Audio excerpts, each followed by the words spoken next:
Beyond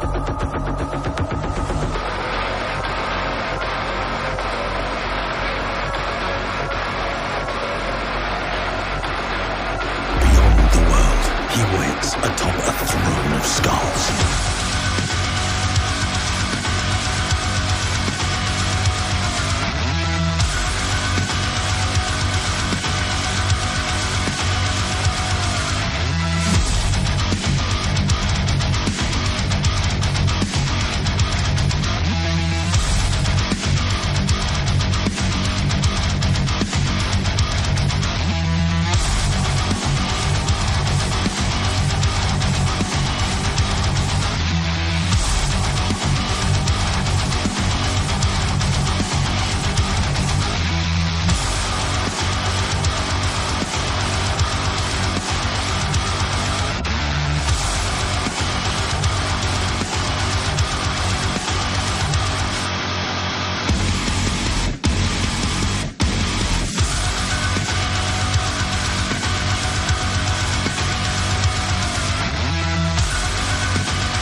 Welcome, my friends, to the Hunter and the Beast Invitational. The wait is over. It is time. I've been standing here for the past hour just waiting to click that start streaming button.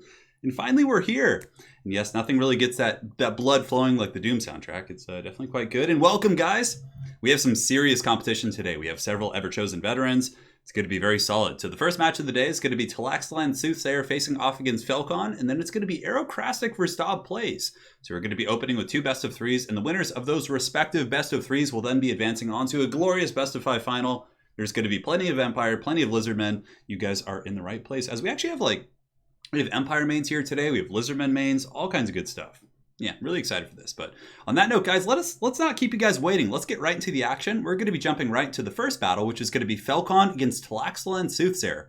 So this is actually a rematch of the Ever-Chosen Invitational. In the grand finals, Talaxlan Soothsayer was able to pull out the victory with a 3-2 victory over Felcon. So perhaps the tables will turn today. We'll see. I don't know. I know they're both Lizardmen, fans. They both played Lizardmen quite a bit, so very excited to see what they can bring out here. So in the first match, it's going to be Felcon on the Dinosaurs facing off against Talaxlan Soothsayer, who's going to be bringing, hopefully, the Wagon Inquisition. We'll find out. Perhaps so. We will see. Yeah, welcome, guys. I know we got a lot of Ever-Chosen rematches here, potentially. And, of course, Aerocrastic did have a glorious finale against Talaxlan Soothsayer, one of our Ever-Chosens as well. So perhaps we could see a rematch of that. So let's let the players know. Start when ready. And of course in chat they're just talking about how they want to put light wizards on the back of Bastillodons to get the new Luminarchs, right? That would be pretty glorious. This is Vengeance. Italian Spartacus coming in hard. One man's way. Thank you guys so much. I don't know if I can accommodate that first request, but thank you guys. And here we go on the Tower of Hoeth. It's going to be this, not Hadri's' Felcon. And he's going to be on the Dinos, facing off against Tlaxlan Soothsayer's Empire. Very, very excited for this. Very, very excited. So welcome, guys. Thank you so much for joining today. I know it's a little bit early, but, you know, got to hit the embargo hard. No time to mess around. Matthew Smith, thank you for the 10. Big 10 Canadian. Thank you, man. Woot, woot, indeed. I am quite excited. Tower of Hoth is an interesting map because there is actually a bit of a kind of terrain obstruction over on the forested side of the map. So it's going to be interesting to see if either player wants to work with that. If anything, it's going to be helpful for the Lizardmen because they can avoid the focus fire of Marcus and some of the sniping elements of the Empire by just kind of working their way through the tree line, which I think will be smart. So we'll see how that goes. All right, so let's go ahead and get rid of the screen blocker here. Thank you, thank you. And it's go time. Dwayne Gorak Johnson. I love that. Whoever came up with that is a genius. I mean, I guess it flows out pretty naturally, but nonetheless, it's pretty great. So guys, we're here with the Hunter and the Beast DLC. It is time. Get excited. And let's go ahead and take a look at the forces of Felcon. So Felcon's going to be coming in with the Kroxgor Ancient. And this guy is the new non-legendary Lord pick here for the Lizards. And he's actually really... Is he cackling? Did you guys see that? He's like, oh. Oh man, look at that. He's actually like cackling. That's so great. But as far as his items go, he does have the Amulet of Itzel, which, Nakai does not have. So this makes him actually a little bit tougher to kill, in my opinion. On top of that, he has the Horn of Kygor, which gives melee attack and leadership. And he does have that same aura that Nakai has, which is the Miasma of Despair. Very, very good ability. Lowers leadership by 8 and lowers speed and vigor. The speed debuff is obviously kind of the bigger elements of that, which is quite strong. So for the front line of Felcon, he's going to have a combination of Skinks and Red-Crested Skinks. So, of course, Felcon, very known for his Kroxgor Smash style of play. And he's going to be coming in with the Power Fists.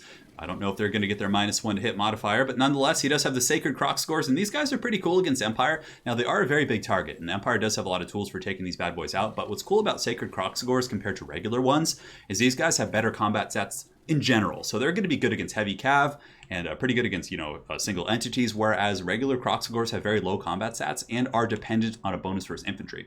So it looks like it's going to be a Kroxgor Ancient, Sacred Kroxgors for the most part. We have some Cold Wind Riders up in the tree line, a Heaven's Caster, and a couple Skinks. So as far as new units goes, it looks like he's going to be going with a Sacred Kroxgor Bull Rush that is going to be led by a Kroxgor Ancient. Now for the forces of Tlaxlan Soothsayer, widely considered to be one of the best players in Total War Warhammer, so we're going to get a chance to see what he does here with the new Empire. This is what I was expecting. He has Marcus Wolfheart, who is an insanely good sniper, and it looks like he did cut the Fleet-Footed ability, but he has Focus Shot, Amber Bow, as well as the Hunter Snare, so he's going to be hunting some beasts, and he also has an Amethyst Wizard, so this is a very strong combination. You basically use Marcus to snipe out the heroic targets, and then you overcast Spirit Leech to really finish them off. For the rest of the Empire, it looks like it's going to be Spearmen. Oh man, look at this glorious layering here. So in the front, yeah, he's got Sigmar Sons, Flagellants in the secondary line. He's got a couple rows of guns, including the Silver Bullets and some handgunners. But he does also have the White Wolves, the Huntsmen. So this is the Regiment of Renown of Huntsmen. These guys are immune to psychology, and on top of that, they have a bonus first large. And even though they lack AP, a lot of people were actually asking me in the early access. They were saying, hey, are the Huntsmen actually going to be good against these armored monsters? And yes, they are, for the same reason that Norska is. The Norskan Javelins are quite good at taking down big armored monsters. And I'm telling you that bonus first large really carries weight. They have great range. I think Huntsmen are probably one of the best new units here. So we'll see how this goes.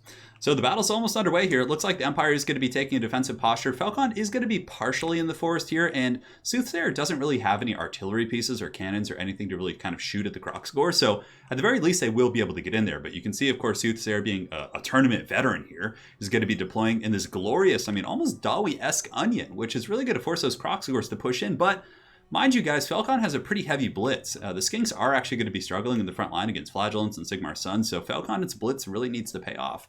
Cold Wind Riders need to get in there, Sacred Kroxgors need to use their Power Fists and just kind of mash through all these troops. But the amount of halberds here for Tlaxlan Soothsayer, I think, is going to be very solid. So yes, for anyone joining, I know a lot of people trickling in here as we do begin to cast our first game. It's going to be Tlaxlan Soothsayer on the Empire facing off against Felcon's Lizardmen. So yeah, very, very fun stuff. And they both main Lizardmen. So the thing about this for Tlaxlan Soothsayer is he probably kind of knows what to expect here from the Lizardmen, which is going to be an advantage as he is a Lizardman guy. So very, very cool stuff. It is Marcus Wolfheart. Yeah, we have Marcus Wolfheart. We have his Huntsman Corps here in the back. We do also have the White Wolves Huntsmen, the Regiment of Renown. So that's pretty much it for the new troops of the Empire. We're not going to be seeing any wagons, and wagons are a very risky pick against the Lizardmen, in my opinion, because the Lizards are just so good at chasing them down with like Cold Wind Riders and things like that. And if they get caught for even a second, it's very, very rough. But we do have Huntsmen, we have the White Wolves, we have regular Huntsmen, we have Marcus Wolfheart, who is going to be teaming up with the Deathcaster, which I think is incredibly competitive. I think it's very, very good. And also, guys, on top of this, like what you're seeing here, there are so many changes for multiplayer. So many changes just across the board. The Rune of Wrath and Rune on Dwarves now, for example, it actually doesn't do damage anymore, but rather it slows by 75% and also slows the charge bonus by 75% for a pretty long duration. So, I mean, there's countless balance changes. Characters have Vanguard now, like characters who you wouldn't really expect. I mean, there's so many changes, and we will be seeing quite a few of those today. So, yeah, it's going to be good.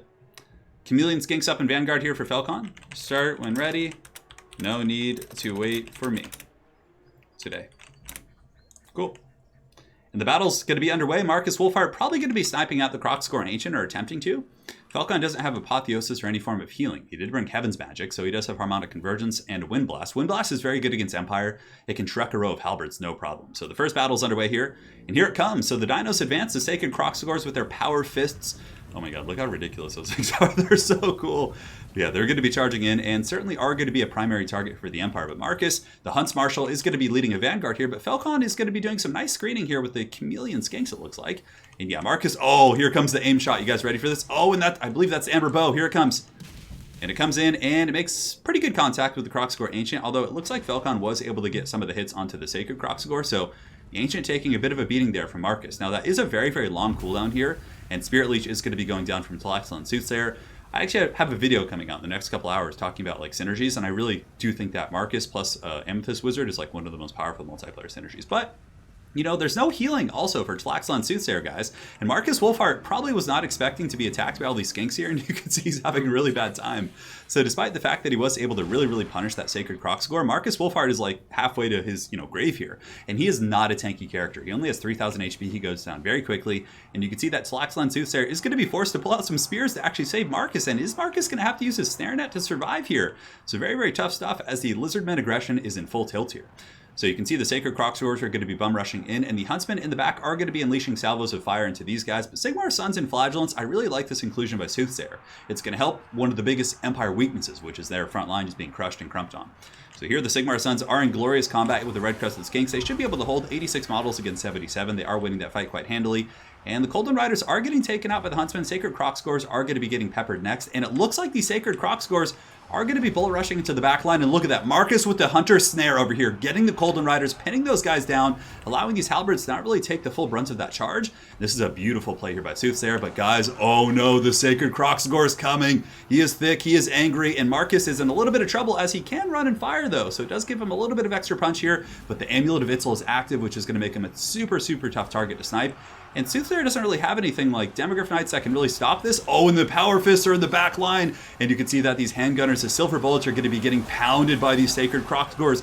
Absolutely devastating damage. And in the meantime, Marcus Wolfheart's still getting hunted, but he can run and shoot. Spirit Leech is going down to the Crocscore Ancient. Oh, look at him. He's spinning through the halberds and the spearmen. So the spearmen are trying to save Marcus. Marcus is very, very low. This is a very, very dangerous situation, but the Empire is still ahead in the Bounce of Power. But if the dinosaurs can crump the back line, I think that could really change the dynamic of this game. But it looks like the Crocscore Ancient is in a bit of a dire situation, but he's pushing through. He, of course, has pretty good mass. And if he is able to finish off Marcus, that could be the path to Falcon getting back into this game here. You can see the dinosaur roaring with rage as it pops its cold-blooded to keep it going. But Marcus Wolfheart, the true bro of bros, is going to be getting some help from his men, and he's going to be running through the ruins of this High Elf city. Now, if we look at the rest of the battle, Falcon is sweeping through the back line with some Cold Wind Riders. Currently, Talaxel and Soothsayer is in a very good position. His layering has just been invaluable this game. But if Falcon is able to compromise his back line, and oh, Marcus Wolfheart gets taken out by the Crocscore Ancient, just absolutely crumped by his giant spanking paddle. So Spirit Leech is going to be going down right here on the Crocscore Ancient, and that guy's going to be kind of peeling off here. He's very, very beat up, but the Crocscore Ancient is very, very tanky. So this bad boy is probably going to be able to survive that Spirit Leech and maybe get away and come back in the late battle. So the Sacred Crocscores are also into the back line, causing a lot of problems here for the Empire, but the Empire does have some pretty good elements left, I suppose. Although, right as I say that, that entire formation just gets taken out. The Amethyst Wizard here probably going to be going down as well. And if Falcon is able to break this caster, the balance of power is going to start to normalize. So the Children of the Old Ones, just with an onslaught against these new Empire units here. And Falcon may take this first game as he wildly swings ahead of the balance of power. So Soothsayer here does have his halberds in the back line, so let's take inventory of what the Empire has. 66 halberds here, but again, the Empire halberds without leadership support and also taking darts in the back from skinks and whatnot, it's gonna be pretty tricky. Sigmar Sun's still fighting. They have 64 models here. Spear is still fighting, but I think with Falcon having the Sacred Crocsagores and their power fists or power mauls, whatever you want to call them, it's going to be tough for these state troops to hold because the Crocsagores normally would have a very bad time against halberds, but the fact that they're going to be able to kind of saturate amongst some skinks and other troops like that, the skinks are basically just a meat shield for these guys. And yeah, you can see the Sacred Crocsagores just rampaging with their power fists and cleaving these state troops asunder. 37 models here on these bad boys. Are they going to be able to hold? I don't think so. And it looks like the Lizardmen might be able to pull out this first game. Some Huntsmen in the back have kind of restabilized here, actually crossbowmen, and they are going to be shooting at Crocsagore Ancients. I believe crossbowmen did actually have some buffs as well, but the Crocsagore Ancient, he did his job. He took out the Hunts Marshal. I mean, that was quite a feat. Now, had he not been able to get back there and take out the Hunts Marshal, could have been a very, very different game. Yeah, the Skinks really are MVPs for sure. The Crocsagore Ancient with Cold-Blooded is going to be holding on with 261 HP. And pretty much any volley fire coming in from the Empire will win that fight, but this is still a close battle. There's a lot of halberds holding. The Crocsagores, of course, are fighting against Sigmar Suns. Those guys are not going to go quietly into the night, to say the least. And I mean, without the Crocsagore Ancient, I don't know. This is really, really tough to call. The Amethyst Wizard getting chased off is really big, though, because if this Wizard did come back and was able to get a couple Spirit Leeches on the Crocsagores, who are still, chasing off a lot of high-value Empire troops, that could really change the dynamic of the game. And I think Falcon knows this. He's going to be getting his Colden Riders and chasing down this evil cackling Wizard once and for all. So here come the Colden Riders chasing down the Amethyst Wizard. Marcus Wolfhart nowhere to be seen here in this battle, as he has been slain by the Crocsagore Ancient. So the Lizards are going to be surging through. Sigmar Suns are still going to be a power player, though, and there still are some Spearmen here. We have 57 models. But for the first time in the battle, Falcon, the child of the old ones, is going to be pulling ahead with his Power Fist Crocsagores. They're just going to be clubbing these Sigmar Suns, and that's what's really cool about Sacred Crocsagores. I got a lot of messages of people asking me, like, hey, what are Sacred Crocsagores really good for? I mean, they're just stronger Crocsagores, but no, how they work is, of course, magic damage is very pertinent in certain situations, but Sacred Crocsagores are basically like generalist units, whereas regular Crocsagores are more, better suited against infantry. Sacred Crocsagores are very good against infantry and against big targets, which makes them a very cool kind of dual-purpose unit. As a matter of fact, the Sacred Crocsagores buffed up with some Heaven's Magic or any other buffs are actually quite good against like Demogryph Knights and things like that. So here they come. They're going to be engaging against these Sigmar Suns, just punching rocks into this formation, just sheer brutality coming down. And you can see in the meantime, Colden Rider's going to be chasing off that Amethyst Wizard. I don't know if Talaxalon Soothsayer has the elements here. He's got some Spearmen with shields, he has Flagellants, he's got some Swordsmen left, and the Sigmar Suns are actually doing pretty good. I mean, it's still a pretty close fight. But if this Amethyst Wizard comes back, I honestly think Talaxalon Soothsayer could potentially win this, if it comes back. But Falcon Skinks know this. The old ones have communicated their will here to these glorious Chameleon Skinks, and they're going to be chasing down this Amethyst Wizard no mercy. So you can see him getting hunted here. Yeah, he's not going to be coming back. There's no way. And it looks like the Empire doesn't have too much left. They have some spears and halberds, but the Skink Priest with Heavens is still here. He probably still has some Wind Blast effects, and there are a lot of angry dinosaurs. But man, what a close, evenly matched first game here in this Invitational. It certainly has been quite a fun fight. Yeah, the Crocsagores are doing some work for sure. The Lizardman Goon Squad coming in, and are these even Spear Riders? No, they're not. So he must have been expecting a formation like that. Probably not expecting Demogryph Knights, rather more of a defensive formation with Huntsmen and other troops like that. But Falcon was, behind for a large portion of the game. The Empire initially was able to do some huge damage with their Huntsmen into the bigger targets, but eventually the Power Fists did get into the back line and were able to crump all over some of these Empire kits. Empire troops here are going to be breaking the Sons of Sigmar. It looks like we have one Flagellant here. We have the 50 Sigmar Sons. Some spears here. It looks like 63 models, give or take. And the Skinks probably will be able to win this fight. But Sigmar Sons, of course, are quite strong. I just don't see any way for Talaxalon Soothsayer to come back here. It seems like it's pretty grim bones for the forces of the Empire. And that's going to be game one, going to Falcon with a Lizardman victory and the Crocsagore Power Fist Rush. Was able to pull out. I'm surprised, but I think, Marcus Wolfhart taking all that damage in the beginning from the Skinks, that was pretty big, and that's a very, very solid play there from the Spirit of the Jungle, getting those Skinks out to kind of screen Marcus, because though Marcus is a really good sniper, he's not like a Lithanar in the sense that his range is like 300. His range is only 180, so he's not able to kind of, sit back and snipe as easily. He has to kind of get his hands a little bit dirty. So that's going to be game one, going to Falcon in this best of three showdown. So if he wins this next one, we'll see how it goes. The one Flagellant. Hey, at least the Flagellant got to live, right? So for the next match here, let's go ahead and put the screen blocker up just in case one of them happens to accidentally open the stream. And the next map, we're actually going to have another of the same showdown. Yeah, it's going to be good. All right, so let's go ahead here. Oh my God, somebody made a great I'll have to show that on stream. CK, I will show that on stream. That's really, really good. So the next map here is going to be Falcon on the Empire and Soothsayer on the Lizardmen. And it's going to be Altdorf Outskirts. So, I mean, they're certainly making a very fair series here. Sending Wolfheart forward like that was probably not the best idea, says Soothsayer. Perhaps not, my friend. Power Fist Croc scores are regular units, not ROR. Correct. They're regular units, but there is a regiment of renown of those guys. And they're very expensive, but they're incredibly strong. They can actually beat down Demogryph Knights, so it's no joke. Yeah, but it's very tempting to get in there with Marcus like right away, because if you can get your snipes off, man, you can really punish lore choices. Now, it'll be interesting because this time Talaxalan Soothsayer is going to be on the Lizards and Falcon is going to be on the Empire. So we're going to perhaps get to see a bit of a different build, I would imagine. I'm curious what Falcon will bring after having seen what Soothsayer did, seeing what works, what didn't work. He's going to get the opportunity to fine-tune his build. And as the Soothsayer, he kind of knows what works against Marcus, and perhaps he'll bring something in that light. So guys, we have a couple donations coming in. Let me go ahead and take a look here. Thank you to Chris Marler for the 2. Mr. Erlinson for the 20. Thank you so much. He says, long due donation. Thanks for all the amazing content. Thank you, man. Garland Green with the 20 SEK. Matthew Smith with the 10. One Man's Way, Italian Spartacus. All you guys, thank you so much. Really appreciate it.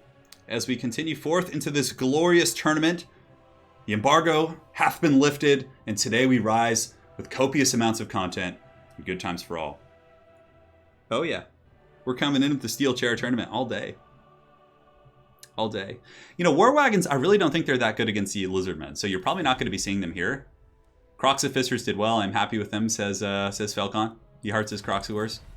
They did really well. Yeah, they got into the back line, and they certainly were able to smash things up pretty good. War Wagons. I don't think we're going to see War Wagons. Although the fact that Falcon is up a game now, maybe he's going to be a little bit more comfortable bringing like a bit of a meme build, which we'll see. And also, yeah, we're going to be seeing in the next matchup, it's going to be Aerocrastic, ever-chosen champion, facing off against Dov Plays, content creator, hero of the Empire, and a true patriot. So we're going to be seeing that coming up next. And they have some fun matchups. We are, of course, going to be seeing pretty much Empire Lizardmen and, in various circumstances throughout this tournament today. But there's also going to be other matchups, which are going to be showing new kind of strategies and synergies and new units that haven't changed quite a bit. Yes, yes. Yeah, Marcus is an incredibly competitive hero, but a lot of people are like, oh, he's, freakishly OP. And he is very, very strong, but his arrows can be dodged relatively well. And on top of that, he's very squishy. Like if Marcus gets focused by anything, he crumples. Like he's light armor, he has a very low HP pool. So you need to be very cognizant of that as you do play Marcus Wolfheart. Razul, thank you for becoming a member here on the channel. Boxagors, I like that. Yeah, Marcus is a lot better than a Lithanar, for sure. His abilities plus nets are inherently very competitive, so I mean, having a net, having 2 really good sniping abilities, he's way better than a Lithanar, like hands down, in my opinion. Which I think is, I think is cool. I like the Empire much more than High Elf, so I'm not going to complain. Although a Lithanar, I mean, yeah, Moonbow could be made into like a better sniping ability. Because a Lithanar only really has like one decent ability, I guess. I mean, his decoy kind of sucks. Moonbow's okay. But a Lithanar is more like a siege piece because he has 300 range. So there are going to be situations in which a Lithanar might be better because, he can sit back safely, whereas Marcus has to get a little bit, more dirty up in there with his 180 range. Yeah, it's Odd Plays is playing today as well. Correct. Yeah, probably will.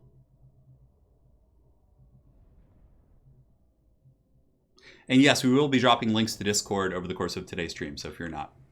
It shall be so. So for the second match of the day between Falcon and Talaxalan Soothsayer, a rematch of the Ever-Chosen Finals, it's going to be Lizardmen versus Empire once again, but the tables have indeed turned. So now we're going to have Talaxalan Soothsayer on his favorite lizards, and he's going to be facing off against the Empire Falcon. So I'm really curious to see what they bring here. I wonder if their builds are going to be, drastically different. I think that the standard... So, in campaign, Nakai is going to be much better than Sacred Crocscore, or than the Sacred Crocscore, or the Crocscore Ancient, excuse me. But in multiplayer, Nakai is very expensive. He costs like almost 700 more than the standard Crocscore, and he doesn't bring that much more to the table. The Perfect Vigor is very good, so arguably, I mean, Nakai, if you just look at him in a vacuum, is better. His buffs are really good. I mean, he has an amazing item for Perfect Vigor, but... Oh, Falcon! He's doing it! He's got the War Wagons! Oh, yes. Oh, yes, I love this. I love this so much. All right, guys. So Falcon's going to be coming in with the double War Wagon. Now, War Wagons, I mean, if they don't get caught by the lizards, and there is ample screening. So what I really like is, and this is a build I've been using a lot in the early access, you basically have Demogorph Knights to peel for the War Wagons. And the War Wagons kite the big dinos. Their damage output isn't insane. It's basically like the equivalent of like 6 Outriders, because you have 6 Outrider guys in here with their repeaters. So they can do some pretty good damage, and they also can serve as a chariot in the late game, but the War Wagons are going to be very interesting. And I mean, it's in the hands of a good player here, so we'll see if he can make it work. We have Karl Franz, the Emperor. So the Emperor has come in to join his War Wagon contingent, and Karl Franz can beat the brakes off Nakai, the Kroxgor Ancient. I mean, he destroys those guys. So having him here is certainly going to be quite powerful. But aside from that, it's basic state troops mixed in with some Flagellants and Sigmar Sons.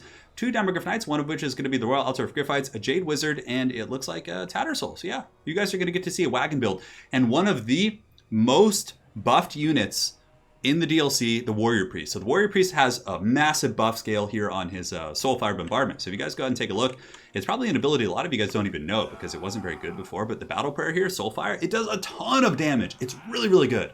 So getting him on foot only costs 500, and he can like pretty much one-shot skinks. It does so much damage to light armor. So it's going to be fun to see those. Now for the forces of Tlaxlan Soothsayer, who you don't hear this terribly often, but is on the ropes here. He's got his skink cohorts in the front line. He does also have the Saurus Warriors with shields. He's got Sacred Kroxigors, a Feral Carnosaur, Coldland Spear Riders, and over here in the trees, he does have a Slann Mage Priest with life. So you guys are going to get to see the new Slann in action. Yeah, and this is, so basically for anyone who doesn't know or has been hasn't seen the early access goodness, there's a couple new Slans. So for the Lizardmen, they have a Slann Mage Priest of Life, and they also have one of Fire. So we're going to be seeing the Life Slann here, and he's going to be mixed in with some Sacred Kroxigors and Feral Carnosaurs, it looks like. Yeah, it looks like it's going to be Feral Carnosaur mixed in with Horn Ones. Certainly a very blitz-heavy build, which I'm a little bit concerned for the wagons, but if Falcon can pull out this victory with the wagons, he'll certainly deserve it. I mean, that would be quite the accomplishment, to say the least. Yeah, oh yeah, the War Wagon is such a glorious unit. Look at this bad boy here, guys. Yes. Just bask in the might of Sigmar, his finest creation to date, and these War Wagons ride forth and conquer the old world. Well, I guess they're in Altdorf right now, so I suppose that's fine. Are they waiting for me once again? Soothsayer says that they're called Boxigors. That's pretty good. All right, guys, so we're going to get to see War Wagons here in the hands of a very good player. And honestly, the War Wagons, if he's able to kite out the Kroxigors and all the mobile assets here for the army, and I think you guys are going to get your wish fulfilled. A lot of people in chat were like, I'm not going to be happy. I'm not going to be satisfied unless I see this Feral Carnosaur chasing War Wagons. Just straight up Jurassic Park up in here. And it looks like we're going to be getting this battle, which is going to be great. So we're going to get a Rampaging T-Rex chasing the wagons. So the wagons also work pretty well as chariots against skink tier troops. They're not going to be huge damage like Gorby's chariots or things like that, but they still can do some okay poke. Chameleon Skinks are a pretty good counter against War Wagons as well, just kind of poking them and slowing them, but it doesn't look like Tlaxlan Soothsayer has any sort of counter skirmishing like that.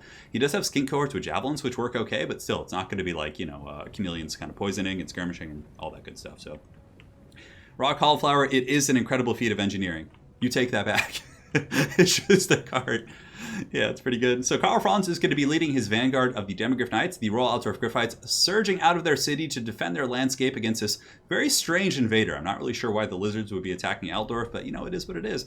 Wagon's going to be dropping some haggard pot shots here against the skinks. One skink gets popped, but it looks like he's going to be getting back up. Yeah, so he took that right in the shield. The mass of it might have kind of put him down there for a second, but I don't know if Falcon's going to be able to make the wagons work. There are matchups in which the wagons can be pretty good, but I don't know if the Lizardman is one of them, but they do have 90 armor, so against skinks and stuff, they are going to be somewhat durable, which is going to be very, very excited. So, and here comes Karl Franz looking for some ideal targets to go in and goon, and it's not going to be easy to goon the Slann Mage of Life. Looks like he does have pretty good, defensive elements back here. He has Horn Ones, a couple other guys. Oh, but the wagons are going in!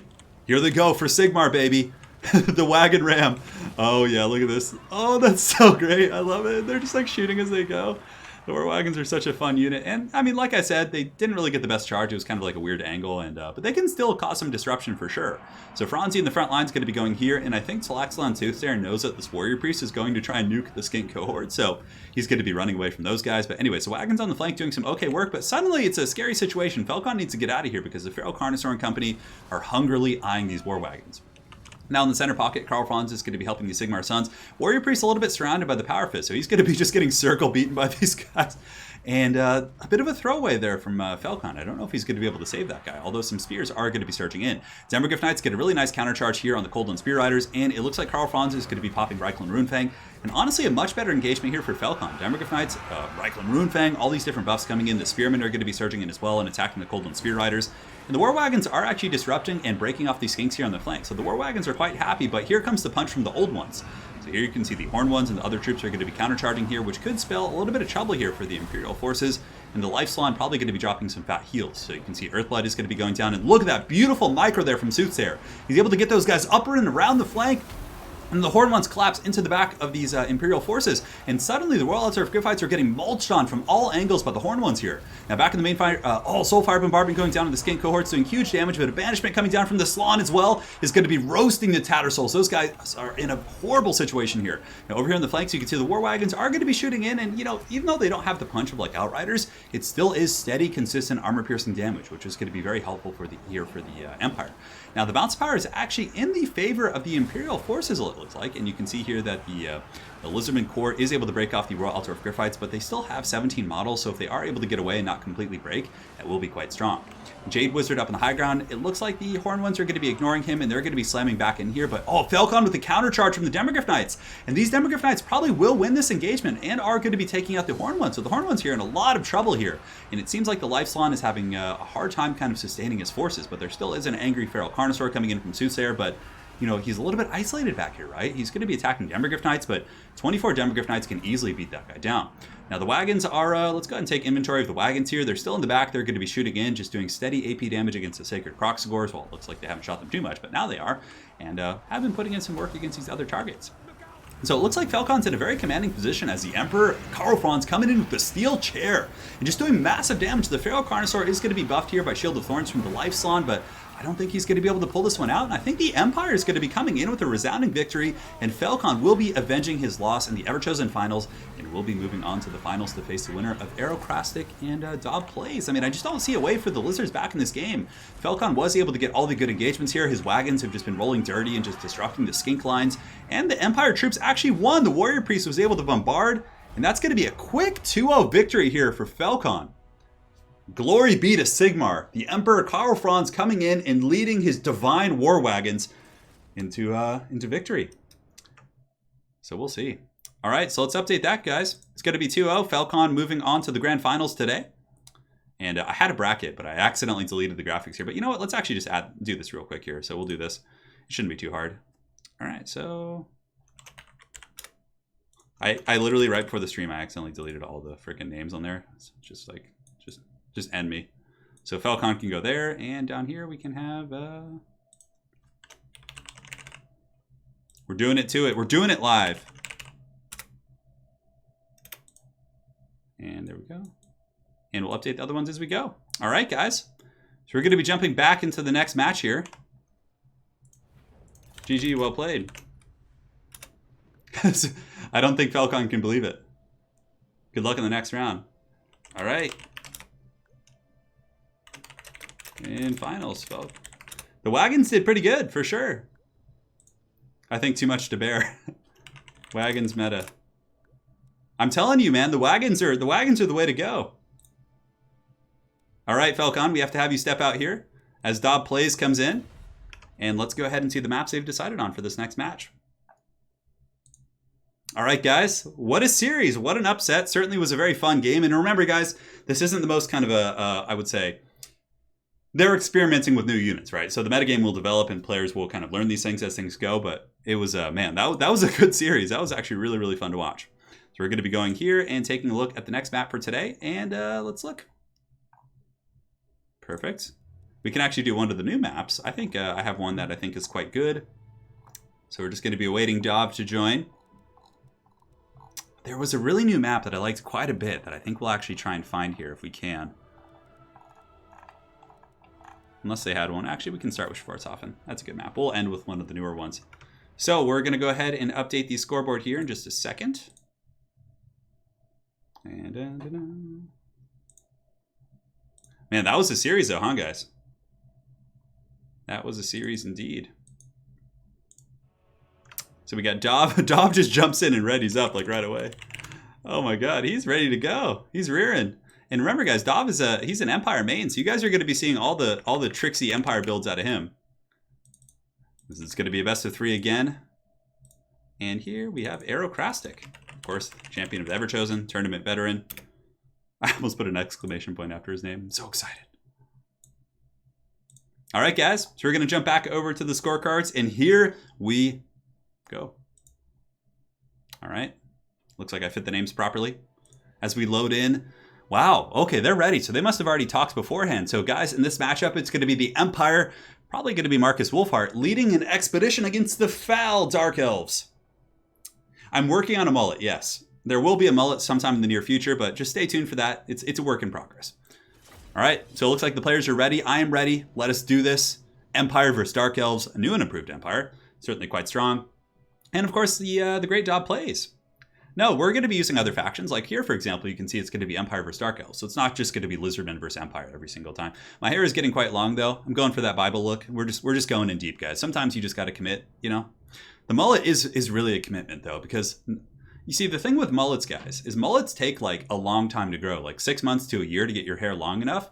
And then you have to get it. Then after like growing all that illustrious hair, you have to cut it in such a haggard way. And then you look like such a, oh man, like the mullet is really a commitment, like 100%.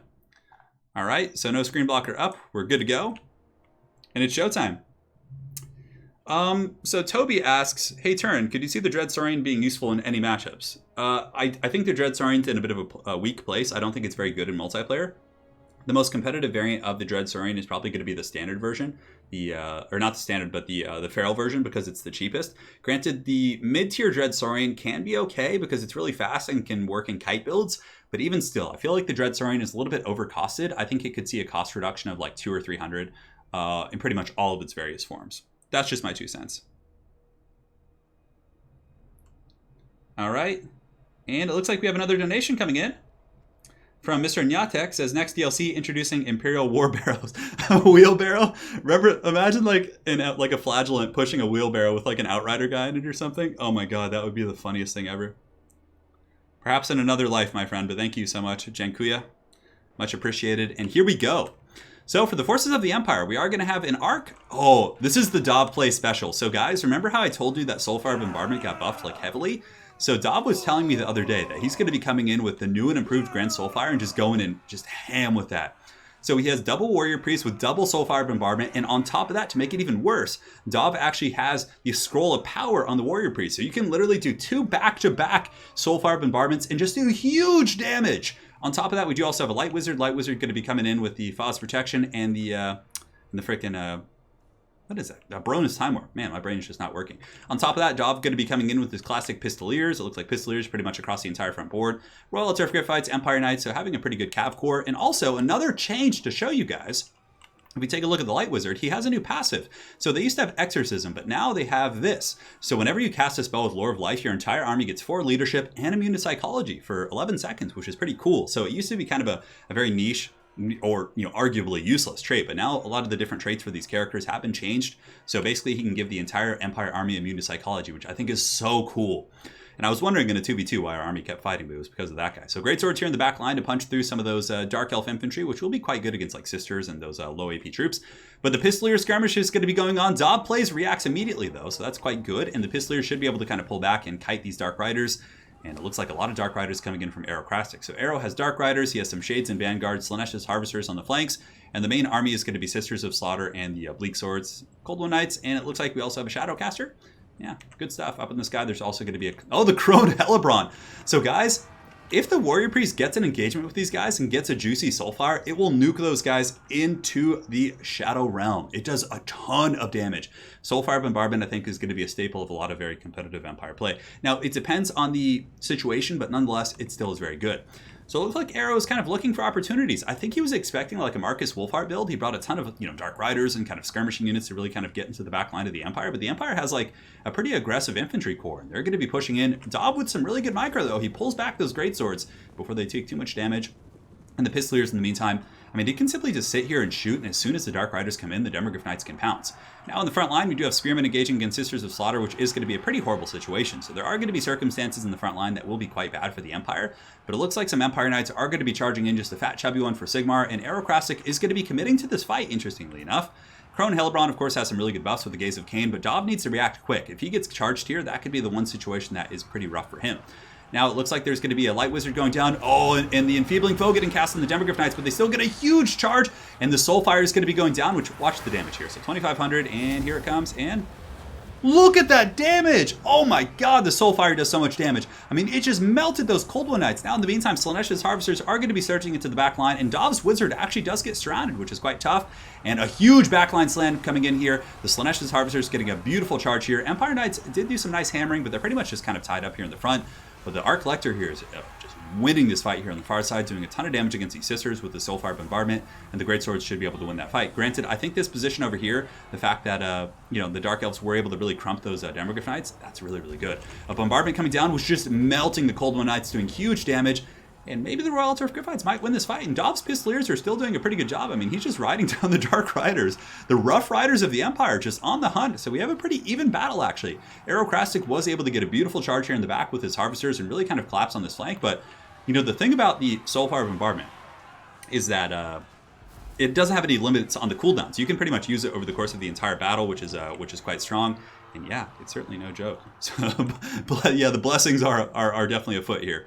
But anyways, Aerocrastic's mobile army is very scary as well, though. Crone Hellebron's mobile. She hits hard. He still has Slaanesha's Harvesters and Shades online. Greatswords are starting to falter. So I think what the Empire has to do here is they have to get the Arc Collector. They have to kind of get their forces together and form a Death Star. I think that's going to be their best chance because the Soulfire Bombardment would be able to kind of clean up a lot of troops. Now on the far side, the Pistoliers still trying to grind out these Dark Riders. Dov being very aggressive here, but the Dark Riders do have the support of a Sorceress with Shadows, and she is a pretty good combatant herself. 49 melee attack against a very low melee defense of Pistoliers is certainly no joke. Now in the meantime, Dov is going to be trying to shut down the Shades, and his Demogryph Knights do surge in, but they're steady. Word of Pain is being cast on them, and it looks like they're going to be having a bit of a tough time. So the Warrior Priest, it really depends on the bombardment. I mean, if they're able to get a couple really good ones here, that could be quite strong. But I also don't know what they have to deal with Crone Hellebron. I mean, Hellebron is going to be an absolute monster here. She's going to be able to outduel like any of these kind of Warrior Priest type characters. Now, Light Wizard is coming back in. As far as spells, there's no banishment. There's no real tricks in that regard. So banishment here could be quite good. And it looks like a Soulfire Bombardment might be going down here in a second. He's still steady, actually. Phos protecting, keeping those guys active, but the Madness of Cain or the Gaze of Cain going down here, which is going to be just backbreaking. It's going to be the straight-up Batman getting lifted over Bane's knee, backbreaking. Crone Hellebron coming in. Maybe she had some changes that we don't know about, but man, she really gave the Arch Lector that dirty business there. Now, if we look around the battlefield, it looks like the Sons of Sigmar are going to be faltering here in this matchup, and I think that's going to be a victory for the Dark Elves. I think that the flanking maneuvers from Aerocrastic just collapsing on the Empire front line was quite brutal, and the Demogryph Knights did kind of eventually get dragged down. So, a very cool experimental build from Dov. The Warrior Priest, you can see, do a lot of damage for sure. And yeah, the Pistoliers were able to get some value, but they did kind of just get tar pitted there at the end and didn't really pay for too much of themselves. But nonetheless, well played to both players. We got to see the new and improved Soulstorm, and you guys, at the very least, got to see the damage coming in, which was very, very good. So let's go ahead and do this, and we will be moving into the next game. So let's go ahead and go into the lobby. Yeah. Oh, yeah. Oh, Dov's ready. All right, guys. So we're going to have, so let's go on River Amixon. We're going to have the Wood Elves facing off against the Beastmen. Now, there have been quite a few changes to the Wood Elves as well, and one of the notable changes, I'm not going to say it quite yet because it's something that is going to be coming up here in a second. You guys will see. It's very fun. I'm pretty sure Dov is going to be doing what he showed me yesterday, which is a new Wood Elf build that you couldn't do before. But yeah, it's very, very strong.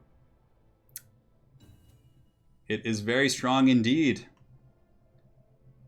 Thank you guys so much for joining today. And for anyone who's joining a little bit later, if you're just pining to see the new units, in the first best of 3 of the day, which was between Talaxalon, Soothsayer, and Felcon, we did have literally 2 Empire games back-to-back and 2 Lizardman games back-to-back. So there were Sacred Croxagores, we got to see the Croxagore Ancient, we got to see Wagons, we got to see Huntsman, Marcus Wolfheart, all kinds of good stuff. So yeah, if you guys want to, you can go back and watch that before you catch up here. Whatever you prefer. There's a hide chat option at the YouTube, the bottom of YouTube. Is something wrong with the chat? Not appearing or something? Let me know, guys. Here we go into the next game. I'm going to stretch my old feet out because I am at my standing desk, so my apologies for the creaking desk, but it is something we're going to be getting fixed here in quite some time. So, here come the new Wood Elves. Well, I really hope he brings that build. I really hope he brings the build he was showing me yesterday. Dov's build was quite glorious. Screen blockers up. Here we go. Would you say this is a Beast multiplayer patch? Yeah, Darko, it is, and you guys don't even know the half of it yet. It's a very, very good patch. So guys, here we go. Dov plays. The hero of the Empire is going to be coming in with Orion. And now, guys, this is the change. Orion has Vanguard deployment. So Orion can be Vanguarded right in the face of the Beastmen. So pretty much in several other units on the Wood Elf roster did also get Vanguard deployment. On top of that, you guys ready for this? The Wild Hunters of Kurnus have a bonus first large. I'm pretty sure they didn't have that before. So bonus first large on these guys is going to make them super good against Minotaurs and pretty much all the large threats for the Beastmen. So yeah, there's going to be a mass Vanguard rush here. Orion, the great Mel Gibson, does have Vanguard deployment. I don't know if Aerocrastic's going to be ready for this, but oh my god, look at Arrow's build. Oh my god, this is going to be a circus. I don't know how this is going to go. Like, both players are trying to get all gamey and kind of sneaky here, but oh man. Orion, the Huntsman has been fooled. Oh man. Yeah, so Orion does have Vanguard deployment now. He did not have that before. So Orion can be, put, and he's very, very powerful for sure.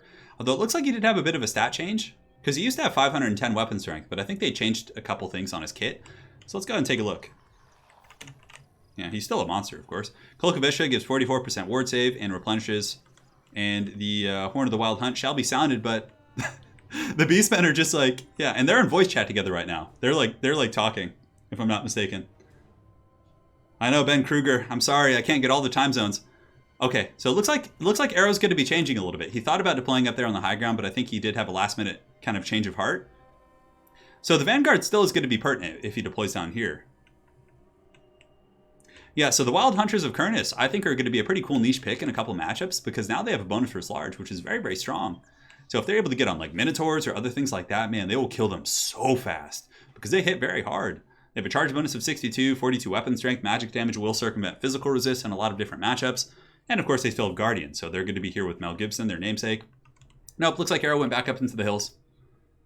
And Dov's going to have to like change his whole plan, like, oh no, here it comes. So the Dryads are going to be surging up the hill. They're like, oh man, I guess the Beastmen are over here. So they're going to be attacking, but there is a huge Ungor Raider core. And as a matter of fact, I was, up relatively late last night. Obviously it's a little bit hard for me to sleep before these like big streams, but I was watching a Warhammer Fantasy Battle Report, and the guy had like a huge blob of Ungor Raiders. It was pretty cool, and they like appeared and got some nice ambushing. Yes. So the Dryads here, getting ready to party, but they're probably going to be getting run over by chariots, I would imagine. So it's not going to be the best situation for them. But as far as Dov's archers go, he does have Deepwood Scouts. Now, I don't know if these guys have had any changes. They have 180 range. They're going to be poking in here, but the Wood Elves are going to be kind of reforming their entire army, as the Beastmen chariots are a little bit tentative to come in here because Mel Gibson is pissed. Oh, here it comes, the Freedom Spear. The Heat-Seeking Spear is able to do some pretty good damage against Razorgore Chariots. I mean, that's a thing that a lot of people don't really, remember about Orion, is his spears are actually quite strong. Now, Dov's Deepwood Scouts are quite out of position, and there is going to be a huge onslaught coming in, but the Dryads should be able to screen, and the Dryads here honestly will trade well with like Hounds and other tools like that, so good control there. And oh, Orion with the Horn of the Wild Hunt active just chunks half the health off this Razorgore Chariot. Absolutely brutal stuff. And the Deepwood Scouts, in the meantime, are able to get back, but oh, we're going to have a duel between Gorbel and Orion. Two demigods here. Well, Gorbel isn't a demigod. Orion is, but Orion will win this duel in a vacuum if it gets low. He might take a lot of burst damage initially, but he does have the healing from the Cloak of Aisha. Over here on the far side, you can see there's going to be a big cat fight going down, so Sisters of the Thorn are going to be attacking Hounds, and the Wild Hunters of Kurnus get the counter charge, and they're going to be able to Shrek here, but very, very control here from Aerocrastic, but the curse has gone down, which is going to be slowing them. Oh, brutal stuff, and the Wild Hunters of Kurnus are going to be tearing apart the Sons of Goros. You can also see a Vile Tide going down as well on those Chaos Warhounds, so Dov plays winning that flank very, very decisively, but Mel Gibson is taking a lot of damage. He needs to pull back. I mean, he's going to get that ward save and that healing, but still, this is not necessary. He needs to get back there and just pull in some of his supporting elements. And it looks like the Branch Wraith is a little bit out of position here in the situation. Orion should be able to survive that with the ward save. Now, over here again, the Wood Elves are going to be charging and just dominating this flank engagement. Wild Riders going to be charging in to meet the Gorbel and some of these other elements. And Gorbel will be good here because regular Wild Riders do not have a bonus first large. Orion, in the meantime, is certainly a distraction Carnifex. And that guy is, he's hanging on. And now he has healing, he has damage, he has ward save, just all kinds of good stuff going on for him. So if we take a big overhead look at the battlefield, the Wood Elves are really dominating this flank. just cleaving the Ungor Spearman herds, surging into the back line with the Wild Hunters of Avernus, and definitely doing a lot of work in that regard. On top of that, they still have Dryads. It looks like they have the Wardens of Sithril back here, so Dov does actually have the Wildwood Ranger ROR, so those guys certainly can do some work against a lot of these various Beastmen forces. So what Dov needs to do is really clean up the mobile kind of anti-large elements here and just get into these raiders, but it looks like the Wild Riders are going to be getting a good charge here. Granted, partially obstructed here by the Koroks Man Rippers, but still, they need to do damage here. Pendulum going down as well, which does really good work. I mean, it was kind of an awkward angle, but it still really tore up those raiders and those other elements, and I don't know, guys, even though the Beastmen are ahead on the bounce of power, it's mainly because Orion is so beat up. I think once Orion is able to kind of, get some good engagements and maybe get healed a little bit, it could really change the dynamic of this game. So here, a bit of a mistake here from Dov, though. He does leave these Sisters and the Wild Riders in combat for too long just to clean up Raiders, which I don't think was worth it. I think maybe pulling back and cleaning up the Beastmen scraps in the periphery could have been a little bit better. But the Wardens of Sithril here are going to be surging in. Razorgore Chariot here does get terrified because, of course, Mel Gibson causes terror, so that is incredibly pertinent. And the Wardens of Sithril and company are going to be surging into this line to meet the Koroks Man Rippers and some of these other troops. Dryads are going to be coming in for Dov, so those guys are going to put some pressure on the back line. Dryads are going to be good against Centaurs and not so good against Chariots, but if they do get into the back line, that could be quite strong. Wardens of Sithril do actually have silver shields, though, so that's going to help quite a bit. And a big old Earthblood is going to be going down right there. It looks like, no, Traderkin actually. Ooh, Traderkin is going to be doing some damage. Certainly no joke. Dov is going to be rallying the Wild Riders of Orion, and it looks like they're going to be going after Gorbel, maybe? Oh, yeah, they're going after Gorbel. So Gorbel is going to be taking a bit of a charge here. He takes 100 damage on impact, but not terribly devastating. And in the back, there are some Ungor Spears causing problems, but Dov is going to have some Wild Riders rallying, which could actually make a big difference. Getting into the Ungor Raiders and these various other kind of nooks and crannies of the Beastmen army would just be, game-breaking here. Viletide going down there from Aerocrastic. Beautiful cast, doing some pretty good damage there. And Orion needs to get his hands dirty for sure. I mean, he could kill Malagor incredibly quickly, but I think him going in to finish off Gorbel would probably be the best choice. Like, having him against, like, the archers is going to be okay, but yeah, he needs to go for that duel. And here he comes. The Wild Hunt is on. He's going to be attacking the chariot, but now this is going to be an issue because Gorbel is going to be the one getting the charge. So he comes in there, Gorbel with the overhead steel chair. Gorbel literally with the steel axe over the top, but the Wild Hunters come in the back as well. Orion is very low.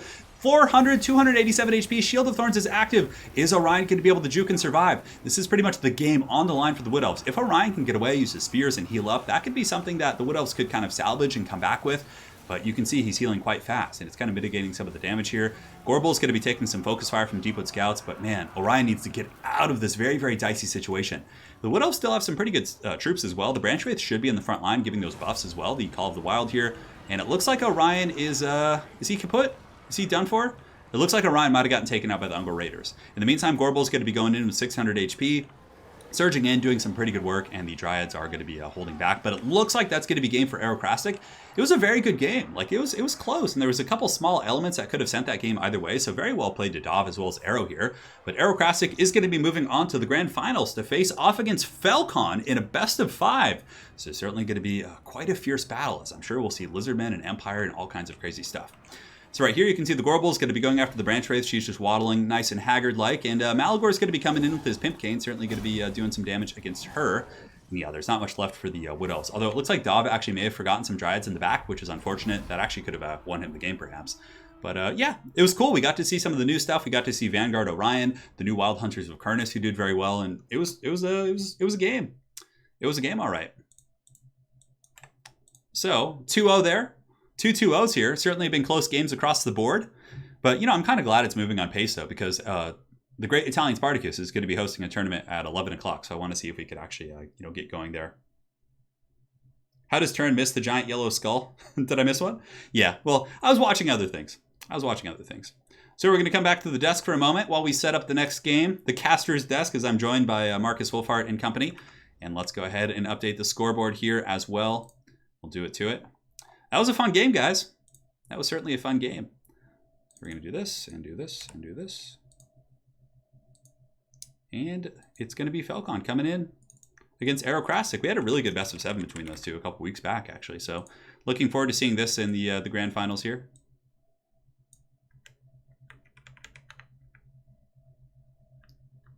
Well, you make a point, Leo. Aerocrastic versus Falcon. If those two are playing, we know who are getting to the finals. But mind you, Talaxel and Soothsayer was in today's event. He's beaten them both before. And he's arguably one of the best players out there. So there's some give and take there. So let us go ahead and turn off studio mode. And here we go.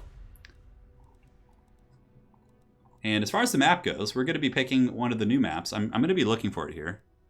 What is it called? It like blends in with the other one so efficiently.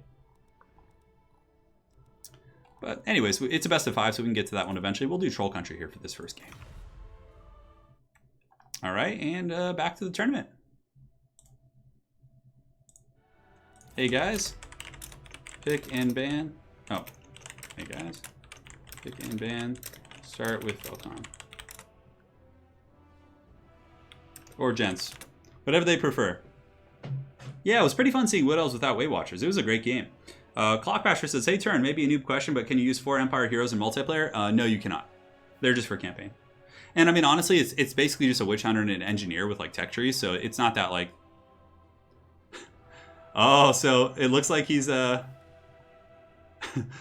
for the first pick here, guys, we have Falcon picking Lizardmen and banning Kislev. He says Bear Cavalry are too OP. And then Aerocrastic says he's going to pick Chaos Light. Oh man, I'm excited to see what they bring here in this matchup. I wonder what new units Falcon will bring. He'll probably bring his Crocscore Ancient. I feel like he really likes that guy. And then from there, probably the... the Power Fist Crocscores could actually be pretty good. Because they might be able to beat down Famir, interestingly enough, which makes him a very interesting kind of concept.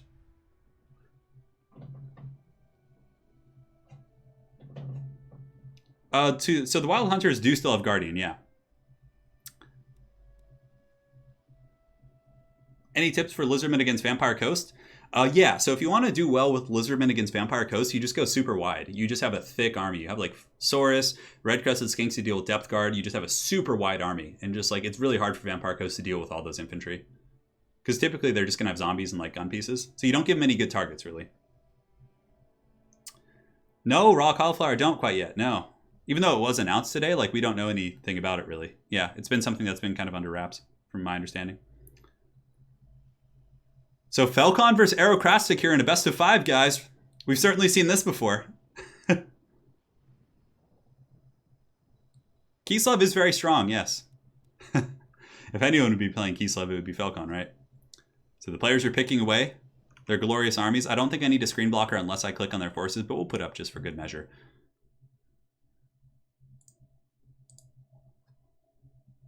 All right. Looks like we're good. And in the meantime, I'm actually going to look for the maps that we're going to do for the next ones because we're just kind of doing it on the go here. So there's one that I really liked the other day that Falcon and I played on when we were playing some practice games. Where art thou? Can't see it. Not seeing it here. What treachery is this? I don't think it was this high up. Golden Tributes is, I believe, a new map. We could do Golden Tributes. Although I think it's a really small. And then there's the Amber Bow Quest Battle map, which is okay. That one's not bad. Battle of the Karens. Battle of Itza is new.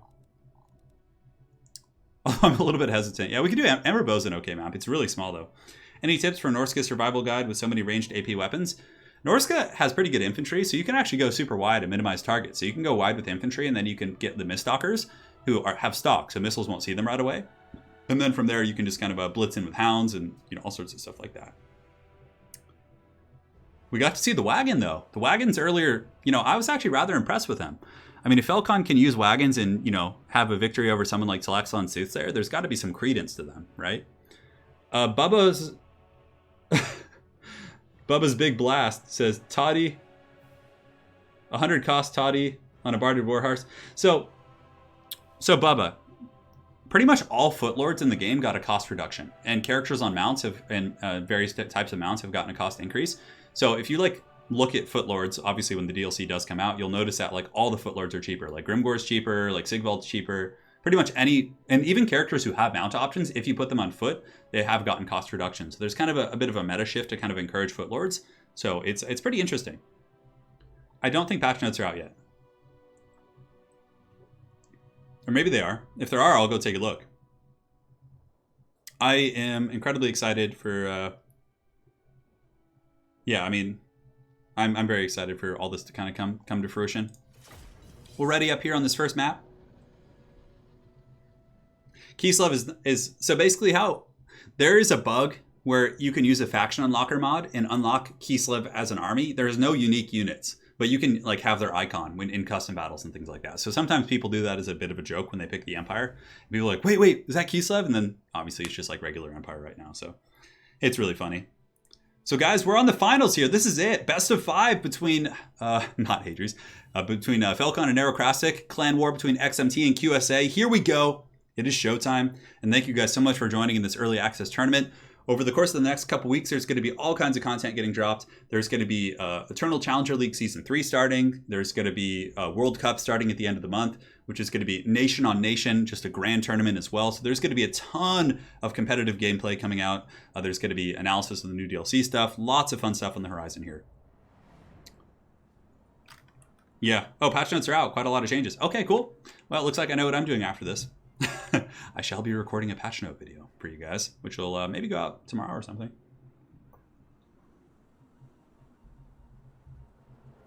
Yeah, because I know they were releasing a bunch of stuff today. Like I saw on the Reddit page, they were announcing all kinds of things, and you know.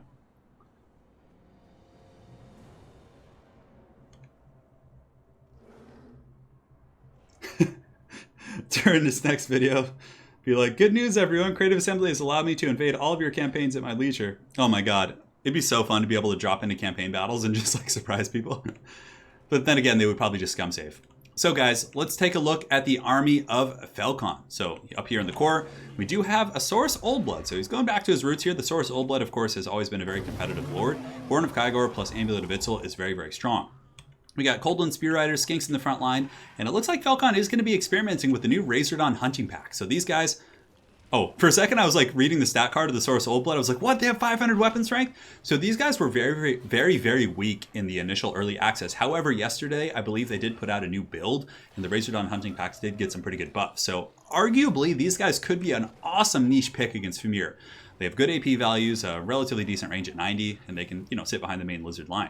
We have the Thunderous one. Yeah, 2 Razordon Hunting Packs. Thunderous one here, Coldland Spear Riders, Saurus Oldblood, and it looks like a bunch of Skinks. This is his main core. Classic stuff. I'm really excited to actually see how well the Razordons do. And there are some pretty good targets. I mean, there's a Mammoth here, there's Fimir, and for the forces of Norsca, looks like there's going to be Marauders, there's going to be Berserkers, Spears on the flanks, and in the back we have Marauder Horsemen with throwing axes. Oh, screen blocker. Thank you. Oh my god. It got really close here. Sorry about that, guys. Interesting squigs. Yeah, anyways, Razordon Hunting Packs are going to be shooting into the front line and actually doing some okay damage against Marauders. That's not their ideal target as they are an AP specialist. And Norsca here does have the better infantry, but it's going to be, you know, the Thunderous one could surge forward and do some pretty good damage.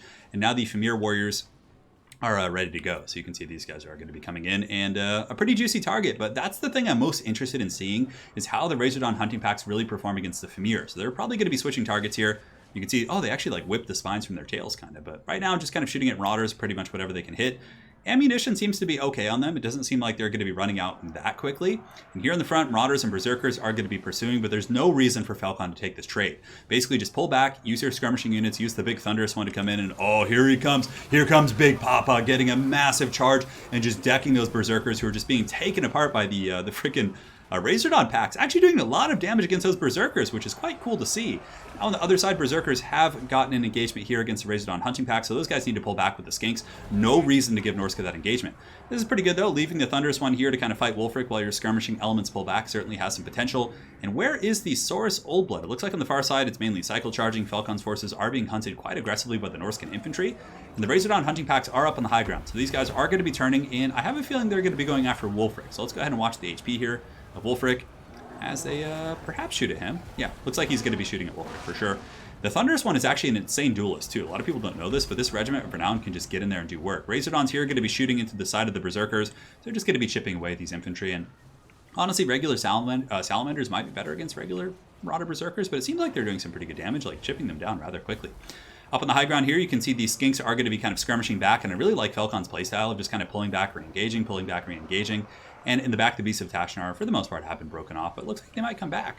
So I was wondering where the Saurus Oldblood was, but it looks like he was chasing off something or other. Maybe, oh, he probably went after the caster. No, the Famir Balefiend's up here, actually. And the Thunderous one is getting a little bit low. Hunter of Champions has been used here on the Saurus Oldblood, as Marauder Horsemen with throwing axes are going to be providing some very good skirmishing. In the meantime, we do have the Razordon hunting packs who are just on the hunt here, and it looks like they're going to be going in. Oh, they're going to be just charging into these Marauders. And honestly, they could do some good damage, but he has to be careful. Oh, look at it. Look how adorable they are when they run. But yeah, if they sit near Famir and just let the Famir club them, that is going to be a huge losing situation for those guys. And honestly, I think it will lose Falcon the game. Saurus Oldblood, in the meantime, trying to kind of peel for the Thunderous one, but the Thunderous one is just in a horrible situation. Beasts of Tashnar, Anti-Large Specialist are going to be chasing off. And the Razordons have done some okay damage this game, but it seems like they haven't been able to get on the right targets. They seem like they're shooting like infantry a lot of the time, whereas they should have been shooting the big armor. But this is something that could get Falcon back in the game, even though he is kind of on the ropes here. If the Saurus Oldblood is able to defeat Wulfric on his Mammoth, that would be a huge boon. But Wulfric is very, very tanky as far as HP, as 3.9 compared to 4.7. Mammoths are just thick. Plus Famir coming in here. We do also have Marauder Horsemen with throwing axes kind of chipping away. So there is a relatively dangerous situation here. On the far side here, the Thunderous one is, oh, it might actually come back. It looks like the Cold Blood Spear Riders were actually able to chase off the Beasts of Tashnar. So maybe there is a glimmer of hope here. But with the Saurus Oldblood being hunted by the Norskins, it's going to be tough to see if those guys can work here. But yeah, I think he's going to be getting hunted pretty good. Over here, there still is a Skink Priest fighting with a bunch of Skinks. But I mean, fighting against Marauder Spearmen, who are probably fully enraged at this point, it's not going to be a good trade for those Skinks, as they're probably going to be getting made into a nice little skewer dinner for those lads. And yeah, I did notice some stat changes to Famir as well. Looks like, we'll actually take a look a little bit later, but yeah, we're in the heat of the action now. But it looks like that is going to be game one and the grand finals for Aerocrastic, as he is able to fell the dinosaurs. The Razordon hunting packs didn't seem to get on the appropriate targets, or perhaps they did, and maybe they just didn't do the right damage. And that's going to be game one for Aerocrastic. Here we go. Aero did pull out the victory. The classic Mammoth squad. Well, I guess it was just one Mammoth, but it still only counts as one. So Aerocrastic's going to be getting that one. I'm actually just not going to use the screen blocker because I don't want to forget about it. And Falcon looks like he might need to rejoin here in a second, so we'll get going there. Shouldn't have dropped Skarsnik. Oh man. Yeah, the skink kebab. Yeah, a bit of a tough situation for those lads. I have so many messages like the screen blocker. Thank you guys for the heads up there. I do appreciate that.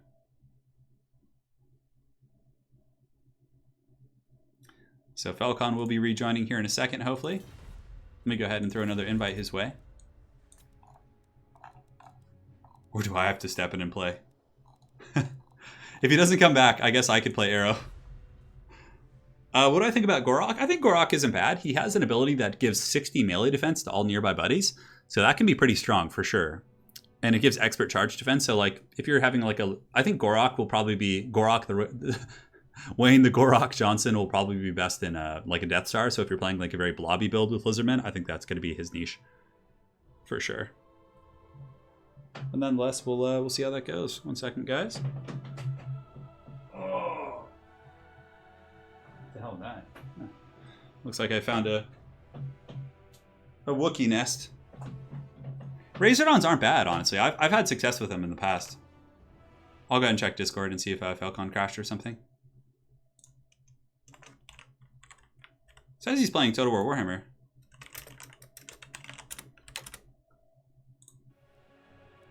So hang tight, guys, as he does rejoin here in a moment.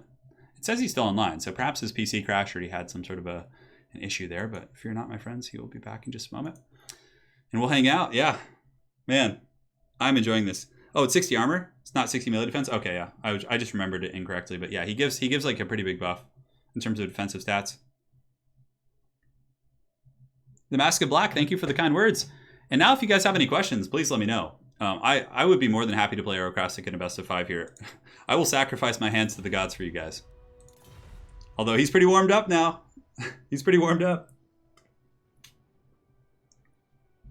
Gorok Death Star with Croak. Well, I believe that Gorok in campaign actually starts with Croak, which is pretty powerful.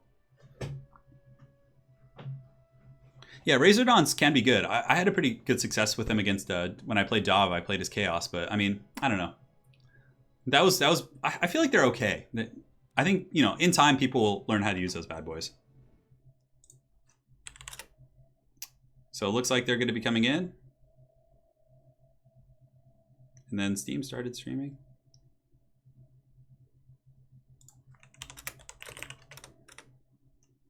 Yeah, he's on his way back, guys. I could play a game for fun. I could do one. You guys want to see a game? Would you guys like to see that? I know it kind of takes away from the formality of the tournament and everything, but we'll give it another minute, and if he doesn't come back, then I can play a game versus Arrow while he gets his business. We'll keep the spice going.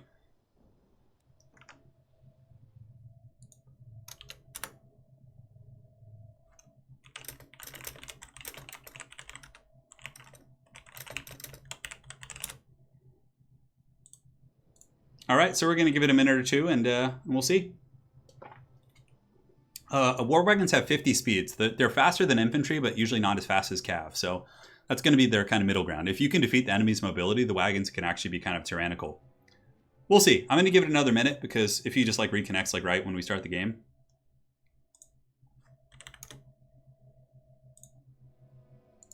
Yeah, I saw the Reddit post, Balrog and Moria. Play ladder. No, you can't play ladder on this, yeah. The Dread Saurian War Wagon. Strongest new unit? Probably, Sacred Crocscores for the Lizardmen, and for the Empire, probably the Huntsman or the War Wagon Regiment of Renown. It's actually really good, I think. It's really, really strong. So yeah, guys. I think the unit caps are great. I actually made a video on it, which will go out tomorrow. But if you click here, for example, you'll notice. Let me go back to the main tab. I'm just like burping, just all nasty over here. Okay, rehost, please.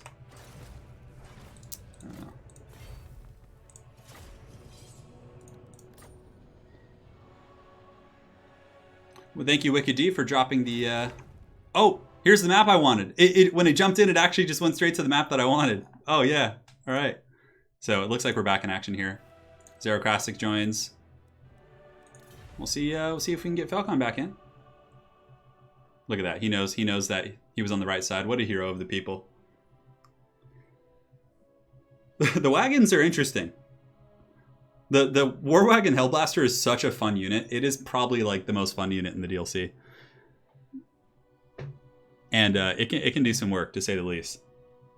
So no, but there's actually like really hard unit caps now. So if you click here and put on the unit caps, it severely limits like what players can pick in ladder. Like you're not going to be running into like any more Mortis Engine spam or like really heavy cheese. Like players can only bring like 5 flying units. There's a bunch of different changes. So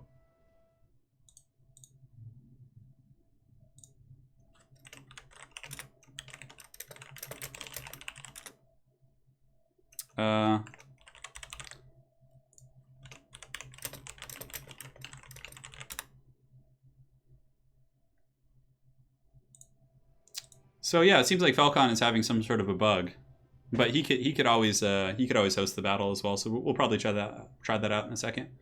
So this is the Ogham Shard, which is a really cool looking map. We'll actually be doing this one probably, and we'll see if he can get in. So the thing is that the war wagons, the standard war wagons can. Oh, looks like he got in. Perfect.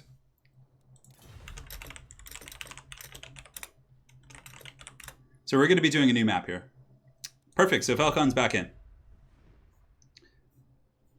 But what I might actually do is I might go in on Saturday or Sunday. And today's Friday. I'm not sure which day. And I'll do a stream myself. Like I'll grab one of these guys and do like a best of 7 or something, which, you know, my hand must be sacrificed to the gods. It must be so. Yeah, there's some interesting changes.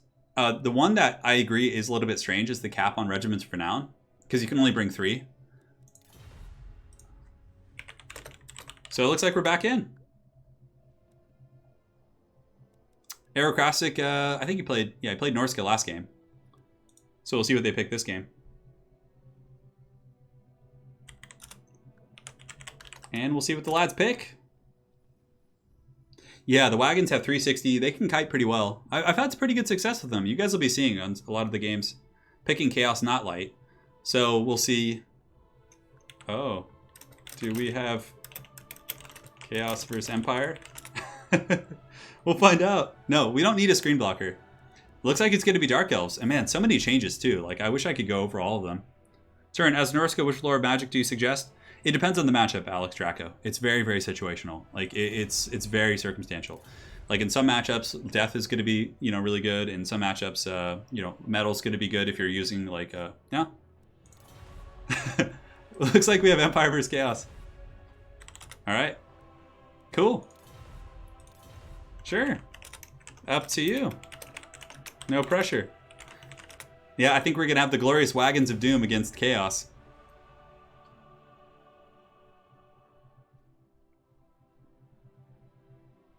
It makes lore sense.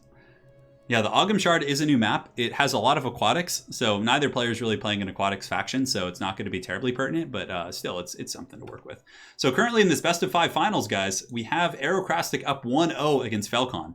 Falcon's going to be coming in with the Sons of Sigmar, though. Probably going to be some sniping. Marcus Wolfhart certainly very good at hunting Chaos Lords. Kolek can be dragged down. He can pop Archaon pretty good.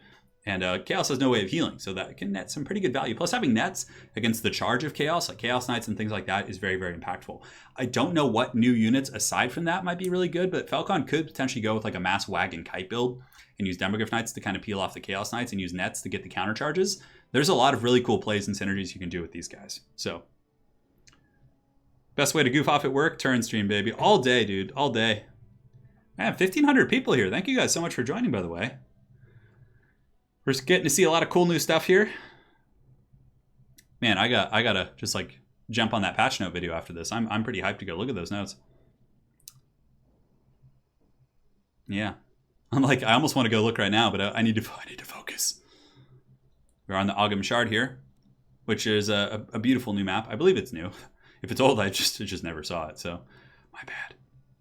But we are using the unit caps here, so you can see this is checked. In ladder, this is going to be default. However, in you know, custom battles, you can turn it on and off if you and your friends want to bring like ridiculous builds or do like kind of a sub commanders type thing. Don't forget to update the heads up display. Should be updated right now. Aerocrastic won the first game. They've only played one so far, so.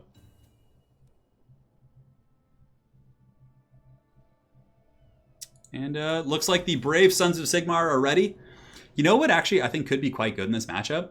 If you can basically kill Chaos's mobility, which Empire shouldn't have too many problems doing. So for example, what you do with Empire, you bring wagons, you bring the Hellblaster wagon, you bring a ton of Pistoliers, Demogryph Knights, and like almost no infantry. You kill the Marauder Horsemen with your Pistoliers and your War Wagons, and then from there you can just like kite and pull apart the Chaos forces. I actually think that could be really strong, using Marcus's nets as well. Yeah, I think there's some stuff. I think there's some stuff that's going to be very, very pertinent in this matchup. That's honestly a build I would like to try out. I mean, I have tried it a little bit against Chaos and have had some success. Archaon versus Karl. I think we're going to get Marcus. Karl Franz made an appearance earlier and did very, very good. I mean, he got in there with his hammer for the people. Go check in Felix. Oh, yeah. Just give me that goodness. Give me that goodness. I don't have too many details on it yet, though. Sam, you know, that's kind of the same thing. Like playing Total War Warhammer in general actually got me into Warhammer 40k, and then I was like, oh, you know, I'm going to go play. I'm excited. I'm going to go play Warhammer Fantasy, and then I got arrived in Age of Sigmar. I was just waiting for me. I was like, God damn it. Yeah, but you know what's going to happen is they're for Age of Sigmar, they're going to be releasing basically a free cities or something. Basically, it's a codex that's going to be like revamping the old Empire and a bunch of the old world factions. When that comes out, I'm going to probably make an Empire army in Age of Sigmar and just like have Karl Franz and just call him Karl Franz and just play it as if it's Warhammer Fantasy. I mean, I'll use the Sigmar rules, but you guys get the picture. Anyways, as far as the build goes, for Falcon, he's got a bunch of Pistoliers, which are a very good pick against Chaos. They're quite solid against the Hounds and the skirmishing elements of Chaos. On top of that, we do have the glorious Black Lions. So for the first time today, I believe we haven't seen these guys yet. We get to see the Black Lions Regiment of Renown for the Hellblaster wagon, which, oh man, that actually got a damage buff, I think, since I looked yesterday. Okay, so that's pretty cool. So yeah, this thing can tear apart Chaos Infantry, like Chaos big targets. Definitely quite excited for that. We got Karl Franz, Demogryph Knights, and no other wagon. So it's just going to be the Hellblaster wagon and Pistoliers and a relatively standard build aside from that. So yeah, I'm excited to see what kind of damage it does. As far as Aerocrastic's army, he's got Chaos Spawn, so he's coming in with a bit of a wild build as well. Chaos Spawn in the front line, although they might have gotten a buff I'm not aware of. But the front line's going to be Marauders, pretty standard stuff. You don't need elite troops against the, the Sons of Sigmar over there. Warhounds on both flanks to kind of chase down the Pistoliers and the missile units here for Falcon. It looks like in the back he's got the Swords of Chaos. Interesting stuff. So Swords of Chaos actually, I believe, got a buff as well and a cost reduction. And here we do also have Marauder Horseman of Throwing Axes and a Sorcerer Lord of Shadows. Yeah, Swords of Chaos actually got a really big cost reduction. So that is something to discuss, and I think it is quite pertinent. So, yes, here we go. And you can see the forces. Oh, the Hellblaster volley guns just tearing into these great weapons right here. Although they probably should be shooting at Chaos Spawn to try and take out some of the higher value targets. But yeah, the Hellblaster wagon, the Black Lions, probably going to be shooting here. Yeah, it looks like they're going to be training their sights on some of the targets further in the back. Swords of Chaos are also a really good target, but it looks like they're going after the Sorcerer Lord up in the sky and making some pretty good contact. I mean, chunking off some substantial HP. Pistoliers in the meantime with some really good counter skirmishing, shooting at the Chaos Spawn, doing some great work there. And the War Wagon is, paying dues. I mean, look at this. That Chaos Sorcerer Lord is having a hard time dodging those Hellblaster shots, and it's already done about 700 damage to him. Karl Franz up in the sky just kind of hanging out. Demogryph Knights with a huge charge coming in the front. Those guys just get pounded, and the Franzi is going to be jumping in, although he will be kind of tied up by some of these Chaos Spawn here, so maybe he doesn't want to stay there too long. Oh no, but Falcon has a lapse of micro here with his War Wagons. Definitely needs to pull those guys back, but so far the Empire skirmishing against these guys has been very good. Royal Turf Fight is probably going to be pulling back as well, and Melkoth's Mystifying Miasma is going to be cast here to slow down the Pistoliers. So far so good. The wagons are able to get away. The Empire definitely needs to reform ranks though. They've done really good damage to Chaos here. You can see the Sorcerers taking damage. Chaos Spawn are beat up. A lot of infantry are quite tattered, but now they kind of need to reform ranks, reform their firing line, and get those ideal charges. Over here, a beautiful charge from Falcon. He's able to get on the Warhounds right there with the support of spears, and the Chaos Sorcerer Lord actually decides to charge in there, and the War Wagon here, the Black Lions, are getting hunted pretty aggressively, but at a cost, because the Chaos Spawn are having to charge through spears, and the Black Lions are going to be getting up on the higher ground, and I'm sure they'll be shooting and doing some work right now. In the meantime, Franzi's going to be chasing down the Chaos Sorcerer, and he will beat the brakes off that guy. But Poison Warhounds are getting around the flank, so if Falcon's not careful, Aerocrastic's Warhounds will be able to really punish the Pistoliers. But Empire's in a good situation, and Franz is coming in with the Steel Galmaraz, doing a ton of damage against his Chaos Sorcerer. Arcane Conduit pops. Oh man, he's getting destroyed! And the Black Lions on the high ground, the Regiment of Renown wagon, has relocated itself, and now it's going to be shooting in against the Chaos Sorcerer. So Franz has done a great job here, but it's still a dangerous situation. He needs to escape from all these Chaos Spawn, because his men have abandoned him. The Spearmen are broken off. They're terrified. Not going to be a great situation, but Franz should be able to get away. Pistoliers, in the meantime, were able to kite back and actually defeat the Warhounds. And up here on the hill, the Black Lions are just tearing into these Chaos forces, doing some great work, as the Demogryph Knights are able to secure Franz's escape from that very, very dire situation. Now, as far as the balance of power goes, it's a little bit, just ever so slightly, in the favor of the Empire here. And you can see here on the high ground, oh no, some Poison Hounds have gotten on the Black Lions. He needs to peel those guys ASAP, and he does get the peel. So they're going to get terrified off by Franz, and the Black Lions will be repositioning, most certainly to start shooting against these Swords of Chaos, which I think is probably the next best target on the battlefield. The Chaos Sorcerer has been broken off the battlefield. He's going to be running for the hills, and the Black Lions, their glorious wagon, they're going to be turning and shooting, going after Swords of Chaos, getting those Hellblaster shots, which do pretty good against armor and infantry. Hellblaster volley guns always have had potential, but the issue is their range and obviously not being able to relocate. But in this position, I think that the Black Lions are a very good unit. So they're going to be turning and shooting here at the Swords of Chaos, although it looks like they're a little bit obstructed by their own troops, which is unfortunate. The Pistolier Corps, I mean, it's been beautiful play here from Falcon. He's basically just been doing a big circular rotation with his skirmishing corps and just fending off the Chaos mobile elements while barely taking any damage on his Demogryph Knights and just picking off the high value assets with the Franz. So the Black Lion's going to be turning and shooting in over here. It looks like they're probably going to finish off that Chaos Sorcerer when he comes back. That would probably be the best bet. Franz jumps in here and just just beats down the Swords of Chaos. Those guys are in a horrible situation. Franz, Galmaraz is so pissed off, and he's doing so much work against those guys. The Black Lions are going to be turning and shooting at the Chaos Sorcerer. Pistoliers should be able to fend off the Chaos Poison Warhounds. Like 3 of them kind of crossfiring here should be able to break those guys. And you can see up in the sky, the Chaos Sorcerer is actually wavering, having taken fire here from the Black Lions. These guys are going to be turning. Pot shots certainly going to be doing quite some damage. 538 HP. Ooh, but a big pendulum going down there from Aerocrastic is able to break up the Spearmen relatively effectively. And the Swords of Chaos are going to be getting countercharged by the Royal Altar of Griffites, showing who the true alpha cav are here in the situation. And the Chaos Sorcerer Lord is going to be pushed off once again by the Black Lions Regiment for now. Although some Poison Hounds do get onto them, which is unfortunate. They die very, very quickly there. Melee defense is quite pitiful at 17, so pretty much any unit that gets on them can break them, but these Spearmen should be able to at least have a nice peel. Now the Empire pulls ahead very, very heavily here. The Swords of Chaos are just being dumpstered by Karl Franz. He's not taking any prisoners. No quarter is being shown to these Val Heretics today, as he does push back the forces of Chaos. And back in the main line, the Spearmen surprisingly holding back two groups of Chaos Spawn in the Black Lines, and Karl Franz are going to be able to pull victory this day. So guys, you got to see another Regiment of Renown in action. Certainly quite a bit of fun. I actually think that the Black Lines are very good in like these type of kiting kind of battlefield control builds. And Falcon showed us with Pistolier support, with Cav support, how effective the wagons can be in combat. And Aerocrastic's build certainly had the elements to swarm, but his Lord kind of getting gooned out, I think, cost him the game. So very, very fun stuff. So that's going to be 1-1 here in this series. Falcon was going to pick Dark Elves, but then I told him that the Sons of Sigmar called, and I don't think he's going to regret that switch there after he does win that game. So, well played. I'm going to stretch out the old feetsies. And now we will go to Troll Country. The Black Lions. Oh, stretching those feet out. I'm at my standing desk, so my apologies for the creaking sounds, guys. I'm actually going to go get some more water, and I'll be right back.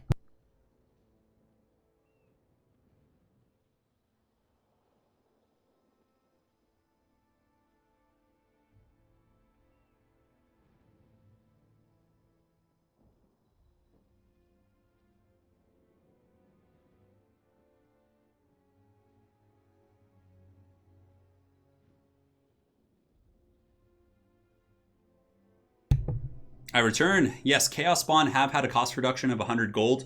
And on top of that, the, what is it called? Yeah, the Swords of Chaos have had a reduction as well. For the Emperor, indeed. Razordons did make an appearance, Benjamin. They didn't have the best showcase, but they still tried.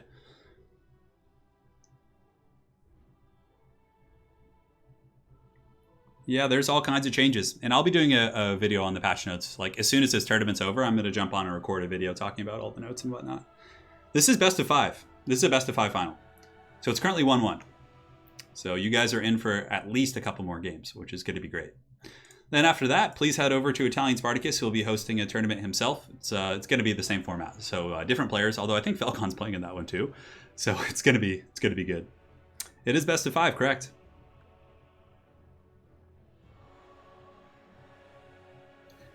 Yeah, I was at Games Workshop yesterday, as a matter of fact. I was there. I was watching. Yeah, Chaos Spawn, with the cost reduction, it certainly makes him a bit of a thing to consider. Troll.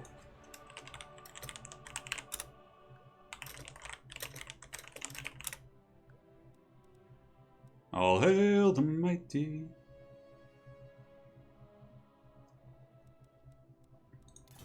Commentator bias. Trust me, these guys are both my good friends. I have no bias in this matchup. It's like watching your brothers fight. It's like fighting with your best friends. I'm not sure about Forsaken. I feel like Forsaken are they just like there's something about them like inherently that's just like terrible. Oh. There we go. My damn creaky floor.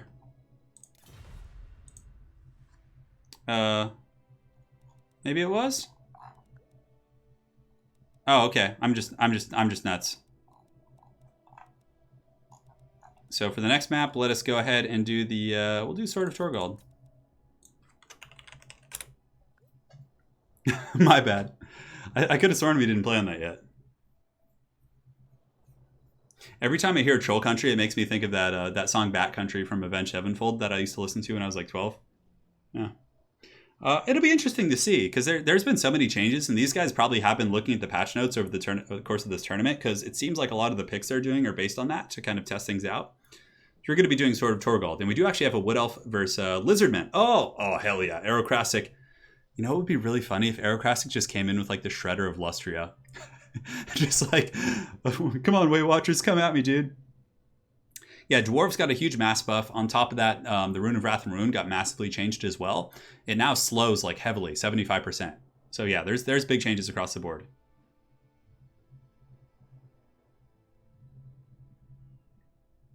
Fallout, that is a really good point. Well, in that case, if they're your brothers, so you want them both to lose and get weakened so you can overcome them. Yeah, I suppose that's like the sibling rivalry, right?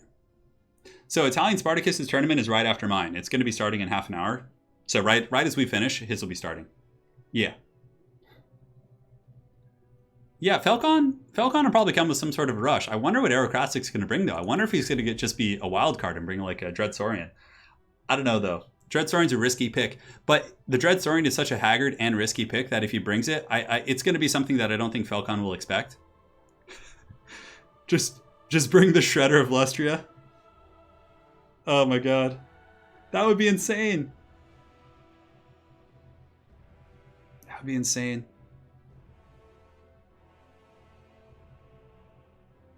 Yeah, we'll see what happens in that respect. Players are picking their armies. Very methodical here in this 1-1 series. Things were tied up. Yeah, I've been playing a lot of 40k recently, to answer your question, bud. Yeah, so the Dreadsaurian, let's go ahead and talk about this guy a little bit. As far as matchups that are pertinent to the Dreadsaurian, I think he could be okay against Beastmen. Against factions that basically, because he's heavily armored. The Dreadsaurian has like 100 armor, I think. So if you're playing against factions that have like poor AP missile play, like Beastmen, for example, have to use like Raiders and Throwing Axes if they want missiles. It might be decent against like Chaos, because Chaos doesn't have like heavy missile play aside from Marauder Horsemen. So like you're going to be able to at least micro and get some value in those matchups. Whereas like if you're playing against Empire or like other, factions that... Because the thing is the Dreadsaurian is still in line with like the other Lizardmen units, right? Because they have a ton of big armored threats. So people are already going to be accounting for big armor. So when you bring the Dreadsaurian, people are just like, oh yeah, I mean, it's already included in their build, which is going to counter the regular Lizardmen, right? Or try to. So the Dreadsaurian needs to be used in matchups in which people don't have those type of, like, Dark Elves is risky. Shades, Repeater Crossbows, like there's a lot of things. Coldon Knights. Yeah. So that's my opinion. The Dreadsaurian is overcosted in my opinion, and his attack animations, like, he doesn't seem to, like, sometimes he has trouble dueling other single entities. He gets a little bit distracted. Yeah, it's hard to articulate, but I think the main problem with the Dreadsaurian is he's a little bit overcosted, and I think he should probably have more melee defense and just a little bit more, and then perhaps, yeah, that would probably be enough. If they lowered his cost a little bit and then give him a little bit more melee sustainability. So to answer your question, the Dreadsaurian does actually... The Shredder of Lustria and Kolek have like a dead even duel. Kolek beats Dreadsaurians in a regular duel. Yeah. It depends on if you bring his hammer or not, but from my testing experience, I actually did a whole testing video with Italian Spartacus testing out the Dreadsaurian versus other monsters, which will be going up tomorrow. But yeah, you guys will see that. Yeah, the hitbox is pretty big too. It's pretty easy to hit him, to say the least.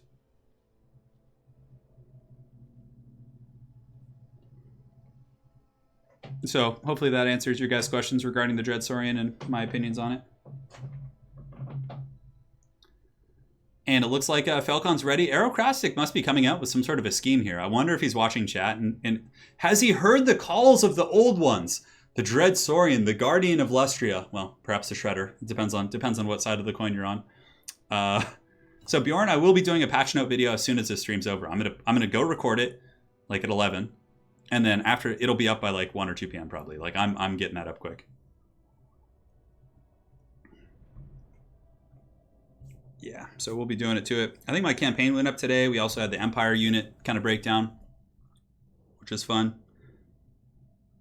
Hellblaster Volley Gun, yeah, like they're buffing a lot of the other units. This patch actually has like a ton of balance changes, which is great. It's really nice to see them, taking heed to that stuff. It's not really gonna, obviously affect your campaign experience too much, but it's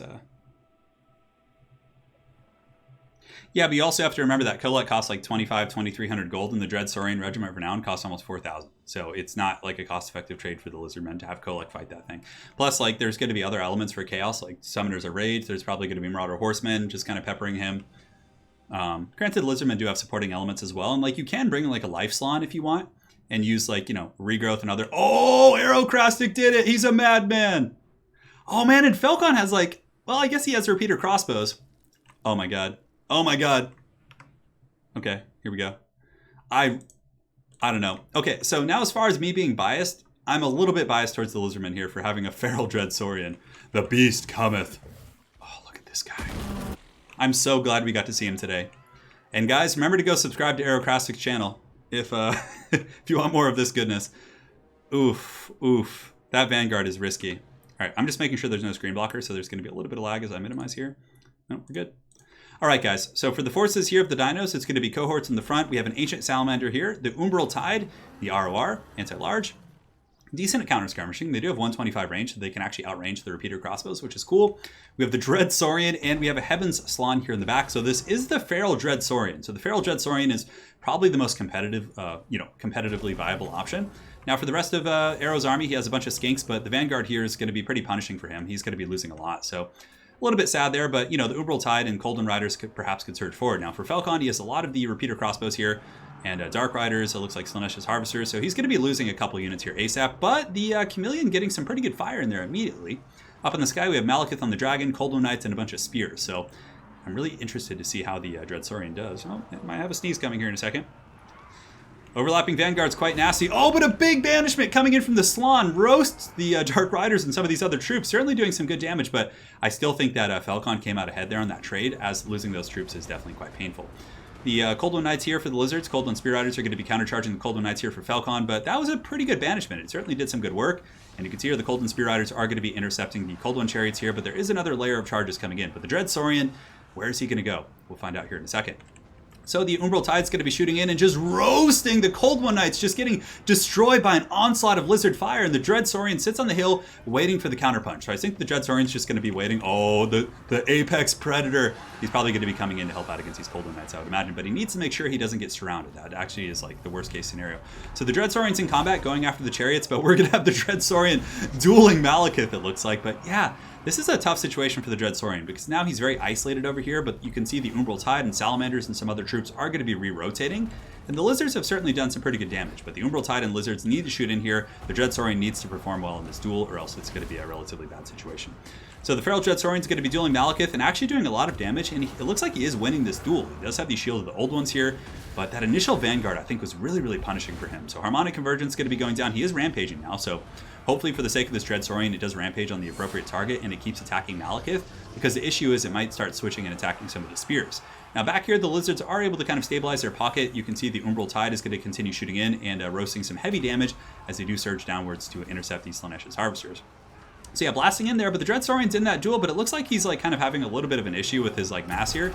Yeah, he gets in there and he attacks the infantry, it looks like, but he needs to get away here. So Cold Blood is active, and the one thing that's very cool about Dread Saurians is they're very quick. They have 60 speed, so if Aerocrastic can kind of get this thing back to his main army, I think he might be okay. But that's the problem with Dread Saurians, especially the feral ones, is when they rampage, they kind of switch targets and they won't be attacking what you want it to attack here. So it looks like the Dread Saurian might be breaking here, but the Lizards are actually doing very well in many aspects of the battle aside from that. They've been able to clean up the Dark Elf front line relatively effectively. The Heaven Salon does get hit with the Soul Sealer though, but the Dread Saurian has been punished and pushed off there. So if it were able to duel Malekith in a vacuum, it might be able to get him very low, if not win the duel. But with the supporting Dark Riders, like there's no chance for that Dread Saurian. So balance of power is pretty heavily in the favor of the Dark Elves here, as the Dread Saurian is going to be getting pushed off. And yeah, he certainly had trouble performing there. I think maybe like with more of like a Crocsword kind of like blitz build, it might be better. But I do like him with the kite build quite a bit. But yeah, losing the skinks early was a disaster. I think Aerocrastic really needed those 2 skink units to kind of like help peel and provide support for the Dread Saurian. Plus the Dread Saurian's engagement wasn't great. It kind of got engaged over there in an isolated vacuum versus Malekith and Cold Ones and other troops like that. So that's going to be that. So there you go. The Dread Saurian hath fallen. Yeah, but you guys got to give huge props to Aerocrastic for bringing that beast. I mean, it is a tough gambit to make work. But someday I think people will figure it out. But the engagement for the Dread Saurian wasn't great anyway, so it wasn't like a great. Oh no, I just accidentally gave him the victory because of the Dread Saurian hype. Falcon up 2-1. The Dark Lord himself, Malekith the Witch King, able to smite the fell beast of Lestria. Yeah, and that is the feral one. So Malekith actually probably cost more than it. And we will do Pillar of Bone.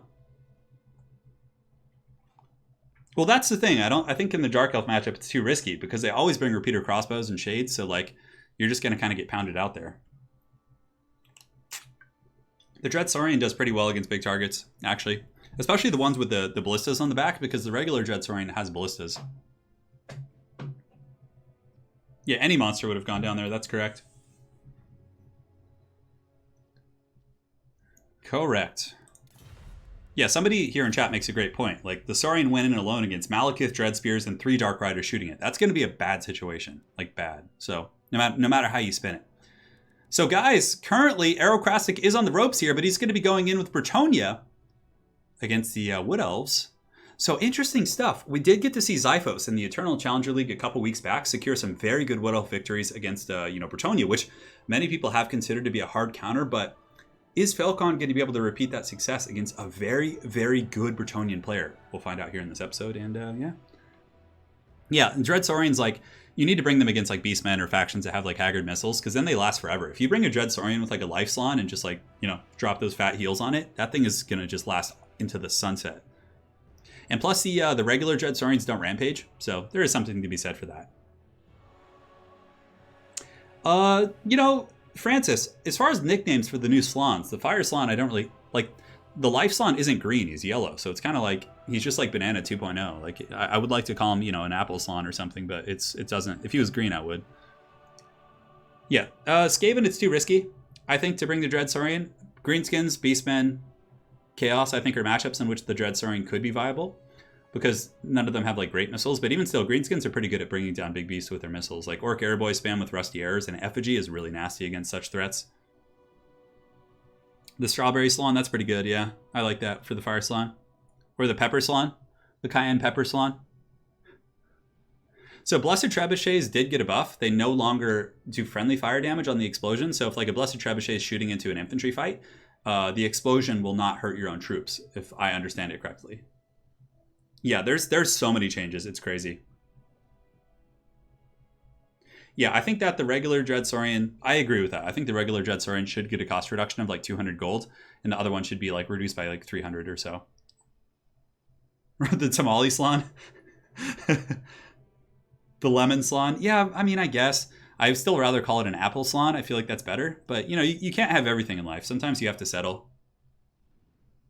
This is best of 5, correct? So this could potentially be the last game. So today we got to see the Lizardmen. We didn't get to see Nakai in action, but we did get to see the Power Fist, the Crocscores, do very well earlier. We got to see the Sacred, or the Crocscore Ancient. We got to see Razordons. We got to see Dread Saurian. So we've pretty much seen the scope of the Lizardmen stuff. Not all the RORs, but... And for the Empire, we saw Huntsman. We saw Marcus a couple times. And we got to see a lot of cool stuff. So both players are ready as we do jump into the fourth game here. But Turin, what about 2 Dread Saurians? It has to work. The dreaded double Dread Saurian. No, that's too much. Yeah, Fireball deserved a nerf, though. So Fireball got nerfed, and I agree with that nerf. It was really busted. Like, if you're playing Tomb King, so your opponent picks Fireball, it's just like, you might as well just scoop it up. They're going to snipe your Lord and kite you until your Lord's dead, and it's just miserable. So Fireball did need a nerf, in my opinion. The Pineapple Slan, yeah. I have a feeling he's going to get changed to green eventually, because, like, why would he not be green? Like, he should be. Guys, we should make a petition. We'll make a video, be like, CA, please change the Life Salon to be green. Just spray paint him green. That's my biggest complaint of this DLC, is that the Life Salon isn't green. So we can't call him the Apple Salon. Or the Cucumber Salon, or whatever else you want to.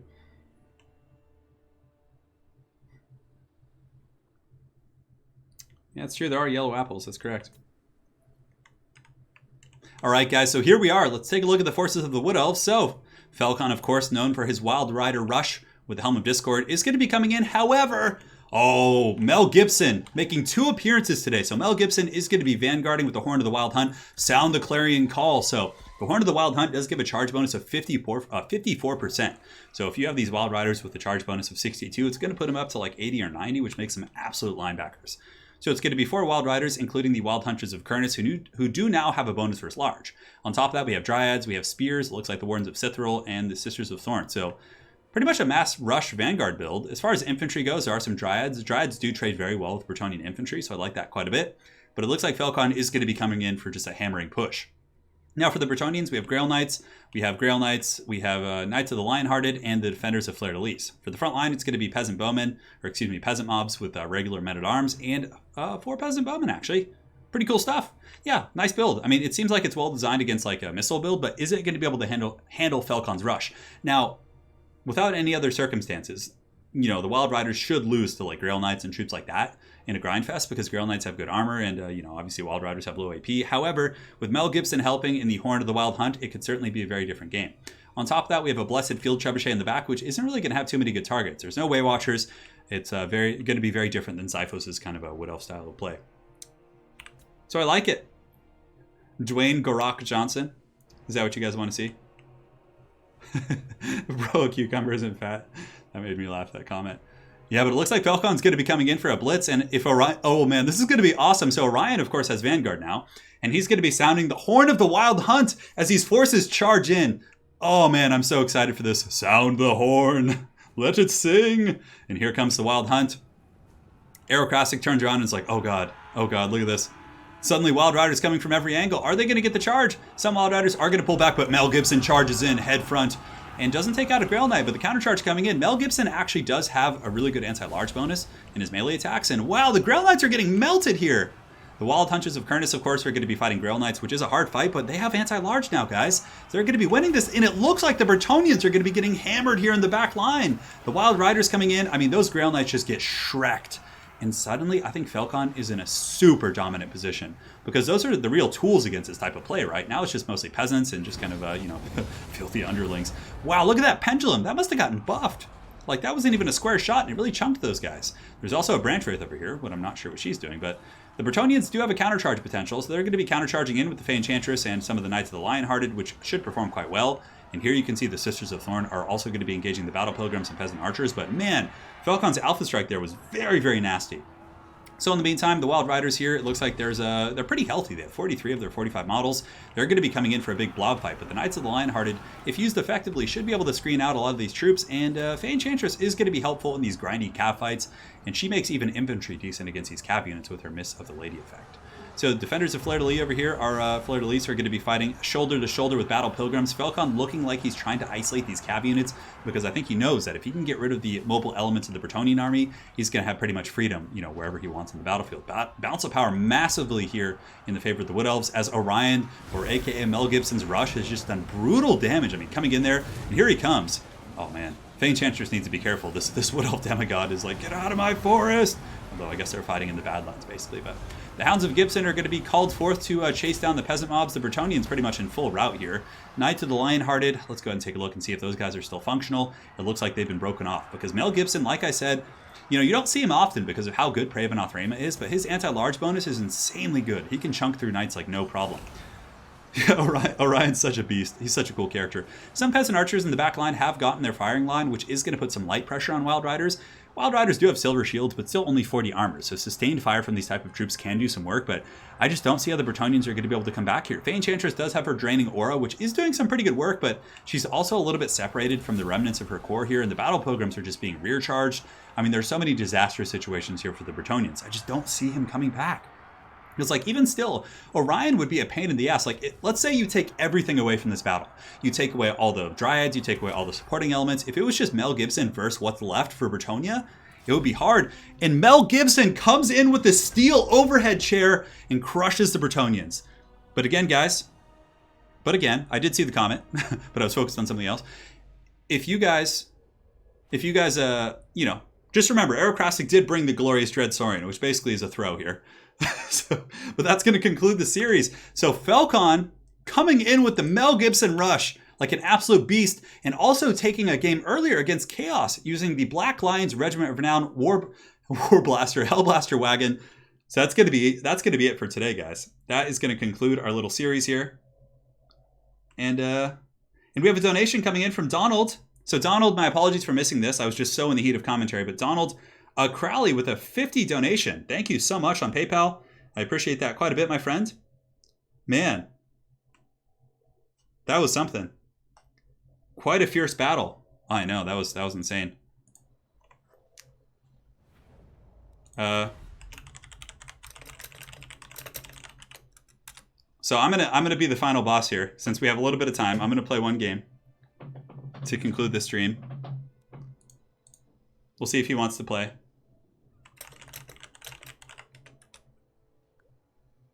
Congrats to him. A solid victory. So in our bracket, which we forgot to update, Falcon shall move and be the great victor of today's Hunter and the Beast Invitational. These games will be uploaded, so you guys are going to be able to see them all in like an hour or so. And yeah, so let's see if he wants to. Well, we just finished the event, the main event. Falcon has emerged victorious. So I'm going to see if he wants to. Oh, no. That build was super awesome.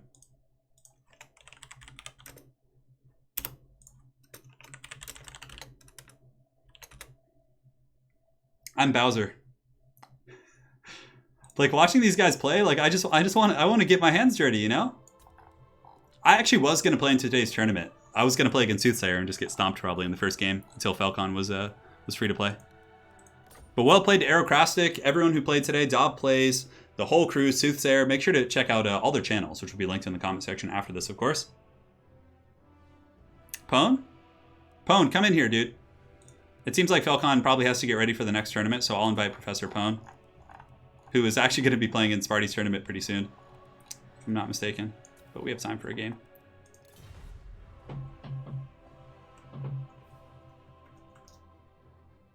You guys want Lizardmen? Okay. Sure, I'll go Lizardmen. I'll bring some stuff that we didn't really get a chance to see today.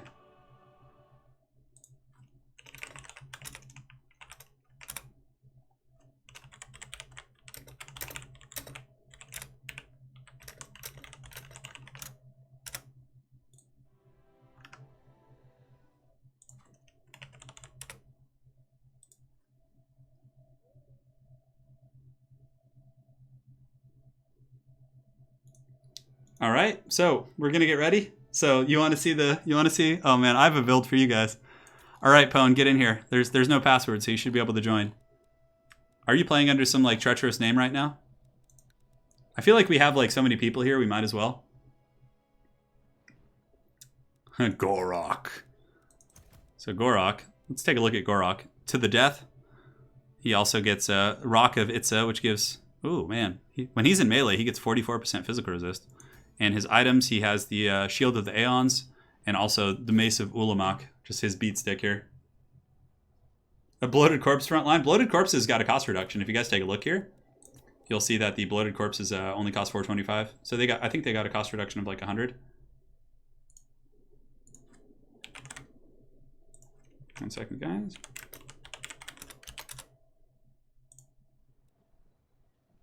Sparty's tournament starts in like 10 minutes, so I'm just gonna do one game and then we'll send you guys over there.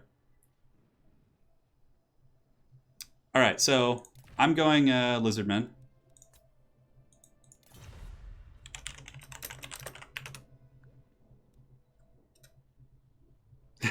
We got to see the Dread Saurian.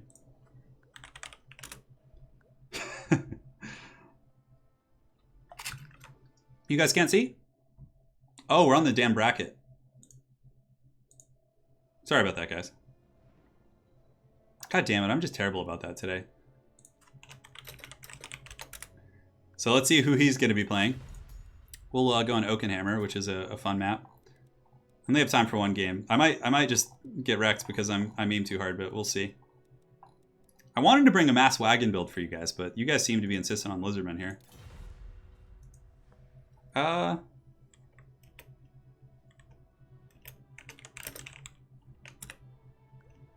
Let's do a diff faction.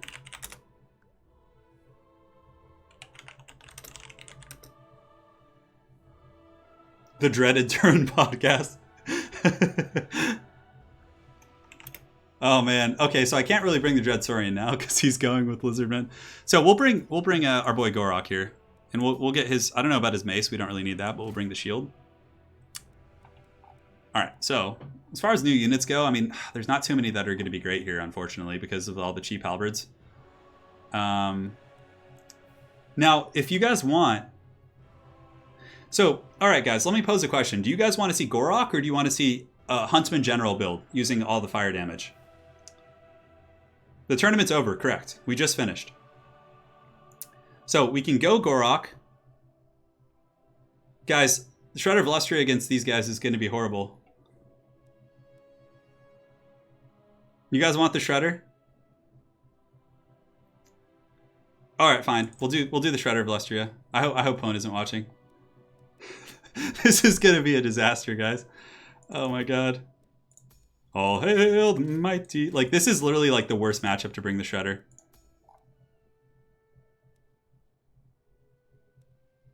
I actually never downloaded the Tic-Tac-Toe DLC. I'm sorry.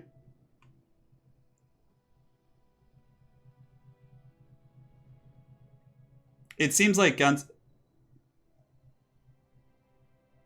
All right, Gorok is like winning, but like a landslide. All right, so we'll bring Gorok.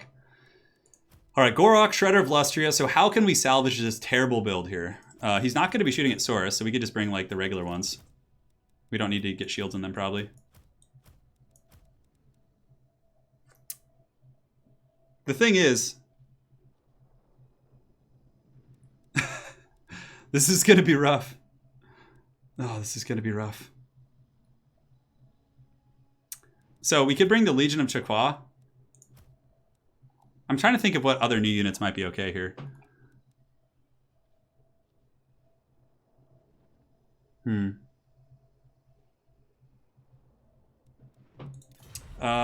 Man. Okay, so we have Gorok. Let's just do a Huntsman build. It'll be more fun.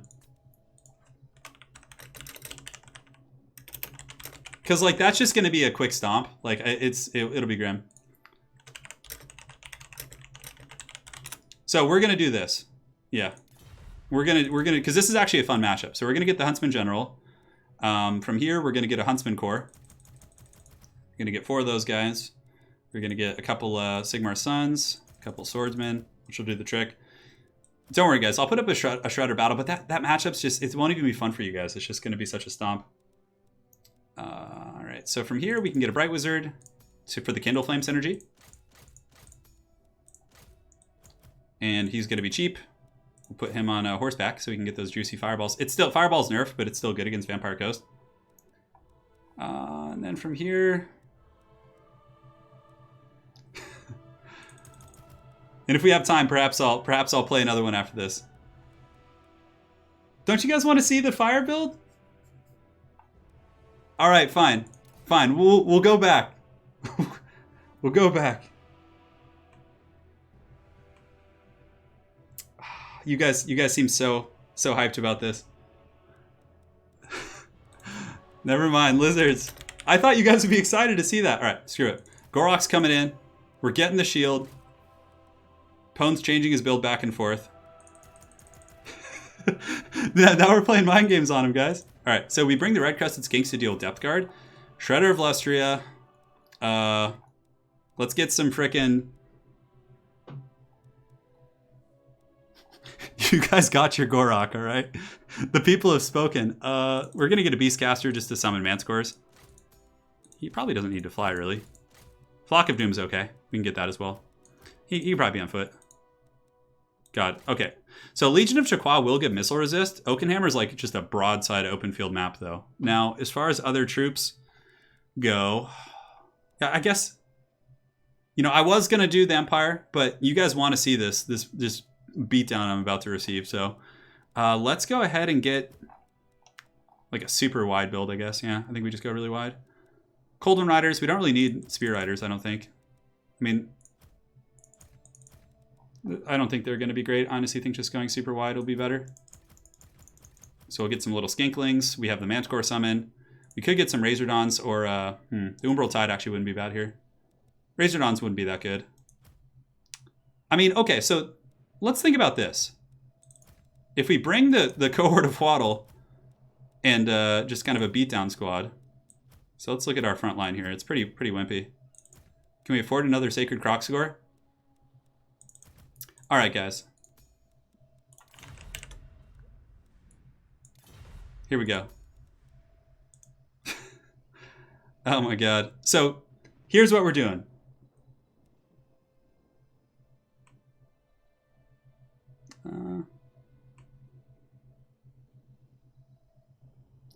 So we have Gorok, we have double Sacred Crocscore, but they're going to be so busy shooting the Shredder of Lustria that hopefully we'll be able to get in there. I don't know. Yeah, Rev Crystal could be okay, but like I'm going in. Like it's kind of like in Warhammer 40k when you play with like Mortarion, like or like a big centerpiece.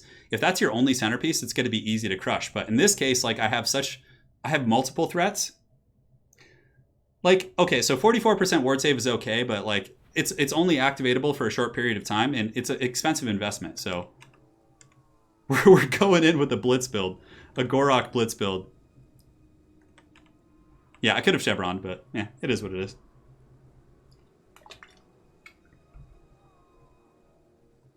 The Shredder will get shredded even with the Legion. I have to like juke his cannon shots. You know, I could hide the Shredder of Lustria in the trees back here and then emerge. Unless Pwn memes, like if he was watching. But guys, honestly, the Huntsman General build, and I really wanted to show you guys the stream. That's why I switched there. Is because the Huntsman General has a really cool build against Vampire Coast that's very, very strong. I wanted to show you, but alas, we'll save it for another time. But you know, nobody's going to bring the Shredder of Lustria. Somebody's got to pay the troll toll. The Shredder is too fast for the Legions of Chocolate. Yeah, that's also another issue, is that like by keeping the Shredder of Lustria on top of the Legion, which is a slow Saurus unit, it's going to take some time for me to kind of get in there and bless the rains down in Africa. So, all right, here we go. This will be it, guys. We're going to be concluding here in a second. We have our janky front line, which is some Saurus and Skinks. So let's go ahead and widen up a little bit. Vampire Coast, typically you want to go wide against. Not like bring big things that they can just focus down. Gorok shall lead the center charge. Gorok. We'll get the Crocscore Spanking Squad. Oh my god, the Shredder of Lustria is such a cumbersome beast. Crocscore Smash. You go here. Manscore Summon Man is going to be hanging out. The Shredder of Lustria. And let's get some more Skinks over here. Yeah, group one. Alright, so it's pretty simple control groups, actually. Gojira left the game. He was spectating. Yeah. So Gorok, you know, I think he's actually a decent pick against Vampire Coast because he does have Silver Shield and he's relatively tough to snipe, so he could be pretty good. He has good AP as well, so he can duel the Vampire characters. The Shredder of Lustria, we need to like use this tree line here and just like wherever Pwn's cannons and guns are, we need to kind of hide amongst the tree line. What is he bringing? Noctilus is still good, yeah. I think Luther Harkin's the most competitive choice, though. Come on, Power Fist Croxagores. Beat down that front line. Yeah, like 15% missile resist would... I think they already have that, but a little bit more might be helpful in the Shredder. Like 30% or something. Like having an extra scaly hide. Dwayne Gorok Johnson is coming. This build is so haggard, guys. I don't know how you guys talked me into this. Alright, here we go. All hail the mighty. They're arising from the cannons. We're gonna run and hide with... Go, Shredder! Oh! The Shredder must get... Are the cannons in range yet? Oh, we're out of range of the cannons right now. This is good. I mean, they're probably gonna shoot the Crocscores instead, which sucks, but... This sucks. Okay, so let's just get in there. We can't really juke cannons with these guys that well, but we'll try. We'll go back and forth. And Luther does have an Air Force as well, so that's gonna be kind of annoying. So we could drop a Manscore. I mean, his main army is actually pretty weak. Like, I don't think he can stop the Shredder of Lustria in his main army. So he drops some Witchcraft here. So we're going to get a Manscore summon to actually try and, you know, chase off the bats up in the sky here. We'll try and juke the breath attacks. Dwayne Gorok Johnson gets hit a little bit. That's okay. Let's get you guys going here. And we're just trying to kind of peel. Manscore can go after these guys. And we'll hide these guys in the trees and put them in group 4 for now. So Manscore should be able to do some work here. The Shredder of Lustria is going to get into that back line for sure. Is that a bloated corpse? No, it's a vampire fleet, dude. Alright, so let's get you guys around here. Cohort of Sotek can get in there as well. Do a bit of a rush here. Gorok and company can go. Skinks can do their thing. And the Manscore is actually doing some pretty good work, believe it or not. So the Shredder of Lustria is going to get in there and shred. And we'll actually push through with these guys. Dwayne Gorok Johnson's coming. And get in there. We need to just get in there and kind of pressure to the best of our abilities. And we'll get you guys kind of collapsing there. Good. So we should be able to crump these depth guard pretty quick. Let's get back to the cannons. And these guys we can refuse to die so we don't lose models. And we'll have another Manscore summon coming up now to get on the deck droppers. Alright, Saurus and company, get through. Shredder's going to get on the cannon with these Sacred Crocscores, so let's get back there. Get the Skinks over there as well. We need to shut down the cannons, obviously. Sacred Crocscore Pound Town should be able to do that. Gorok, get in there. These guys get in there. And the Skinks, let's pull them back because we don't need to have them fighting here. So he's trying to snipe my character, which is to be expected. So let's go ahead and get on the deck droppers here. So yeah, the Shredder of Lustria is already like dead basically, which is just, oh god, so haggard. Let's get these skinks over here. So one cannon's offline. We need to 100% just bull rush the other one.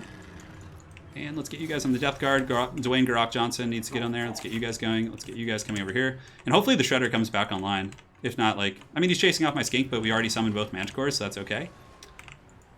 Oh, come on, Shredder. Come on. And his crab summons are you know, causing some problems as well.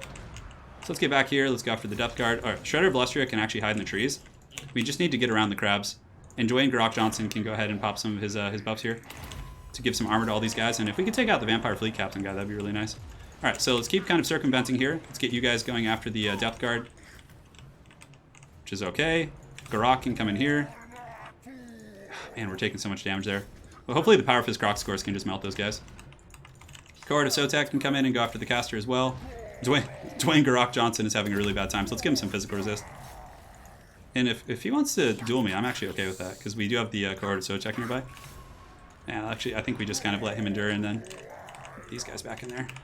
Alright, so depth guard are going down, which is good. The summoned crabs will be disappearing shortly. And the skinks are going to get on that cannon, which is nice, so we can kind of keep pulling these guys away. Garrock, fight. Stand your ground, cold blood, all the buffs. Keep it going. Alright, so let's go ahead and get the big Shredder into there, if we can. And we'll get the Croxagore Smash Squad in there as well. We'll try and help out. Come on, Shredder, get in there. Let's just run those guys off if we can. So, I mean, yeah, maybe we can get some work done against Luther here. Sacred Croxagores can get in there. I mean, if we start making all our melee attacks, maybe. And the Saurus have cleaned up shop, so that's good. These guys can refuse to die. Yeah, the deck droppers are causing problems, though, to say the least. Alright, let's get on the edge of the map here. The Shredder can start juking a little bit. How much HP does it have? 1300? Oof, that's not very good. Let's get the Power Fisters in there. How much HP we got here? 1100. Might as well cycle charge in. I brought it against Vampire Coast because chat demanded it, not because I thought it was good. And honestly, we put up an okay fight considering. But it can't even hit this guy. Come on. Come on, Shredder of Lustria. Okay, well. There goes the mightiest beast in all of Lustria. We still have some infantry fighting. We're actually able to grind out a couple fights, believe it or not. I'm surprised we're still in this game. Doesn't he have other stuff? No, he's got depth guard over there, which is a pretty big deal. So Gorok's doing okay. I think against Vampire Coast, he's like a decent, hard to snipe like Footlord. So yeah, we've cleaned up a couple of Vampire Coast pockets. I mean, it's mainly just Luther. The Deepcaster is going to get clubbed here by Gorok. You know, it was still an interesting battle though, because you guys got to see it. You know, in its full glory. So let's get the Saurus going over here. These guys can go here. So we have lost that, but I mean the Vampire Coast has like nothing on the ground actually.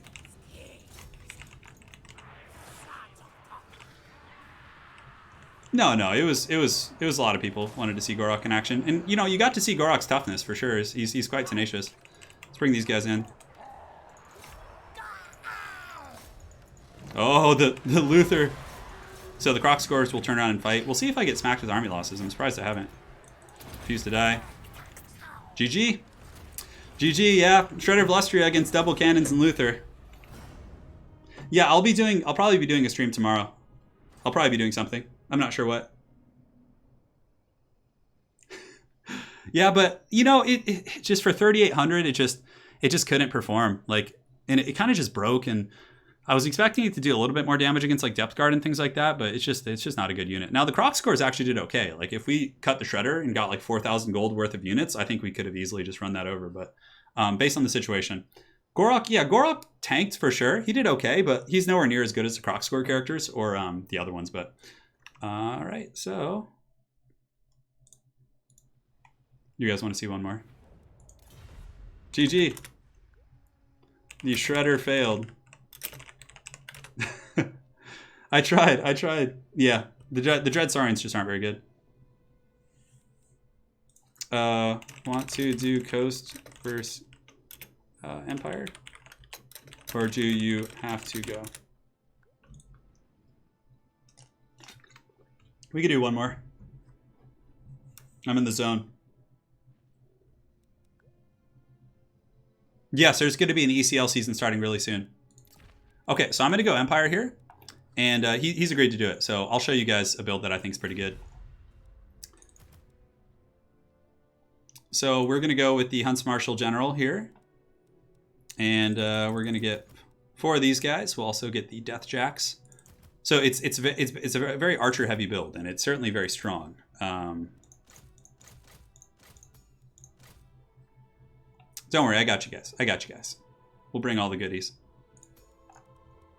All hail the mighty, ever rising from the deep, with crooked sails and incredible tales. All right, so let's get some Empire Knights, because Empire Knights are really important against Vampire Coast to actually fend off scurvy dogs. That's like the main reason you bring them.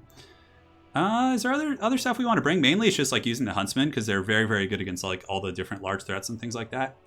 The wagons aren't super good here, but just for you guys, we'll bring the Black Lions ROR, because, you know, it's fun. And aside from that, though, we need a couple, we need some more probably buffering for our formation, so we'll just get some spears. It's a little bit scary dealing with large threats here, but the Huntsman can usually like shoot Luther down or like different threats like that. The Black Lions, it depends on the map. If they go with like double cannons, I mean, it can be a little bit hard. Luminarch? Oh my god, the Luminarch is so janky. Yeah. You know what? Do you guys want to try the new Hellblasters? Or the Hellstorm Rocket Battery? As far as items, we have everything we need. We'll get Cascading or Burning Head as well, just in case. Although Cascading Fire Cloak does proc the Kindle Flame very cheaply. Yeah, so we're just going to go for this. I mean, Burning Head's so good against Undead, though, so we got to bring that. I'm going to bring like a more like solid build. Wagons aren't very good here, so this is going to be more of like a Huntsman type build, which should be fun. We'll bring some regular archers too, like the new archers, so you guys get to see those in action because they're actually good here. So it makes some sense. As far as our front line goes, we have spears, and then we probably want to get like one group of demis. So maybe we just kind of peel that off and get some regular Demogryph Knights. Yeah, this is pretty good. Just these guys will be like lurk in the deep shadows, just in case like Luther comes in to try and snipe. Although against cannons, we don't want to give him any cannon options, right? We could try another hero too, like a Witch Hunter. Yeah, the Witch Hunter could be fun here actually, because he gives missile weakness with his. Oh no! I just accidentally auto-gen an army. Okay, so we can repick this really quick. A Witch Hunter, and then we had a Fire Wizard. Stupid.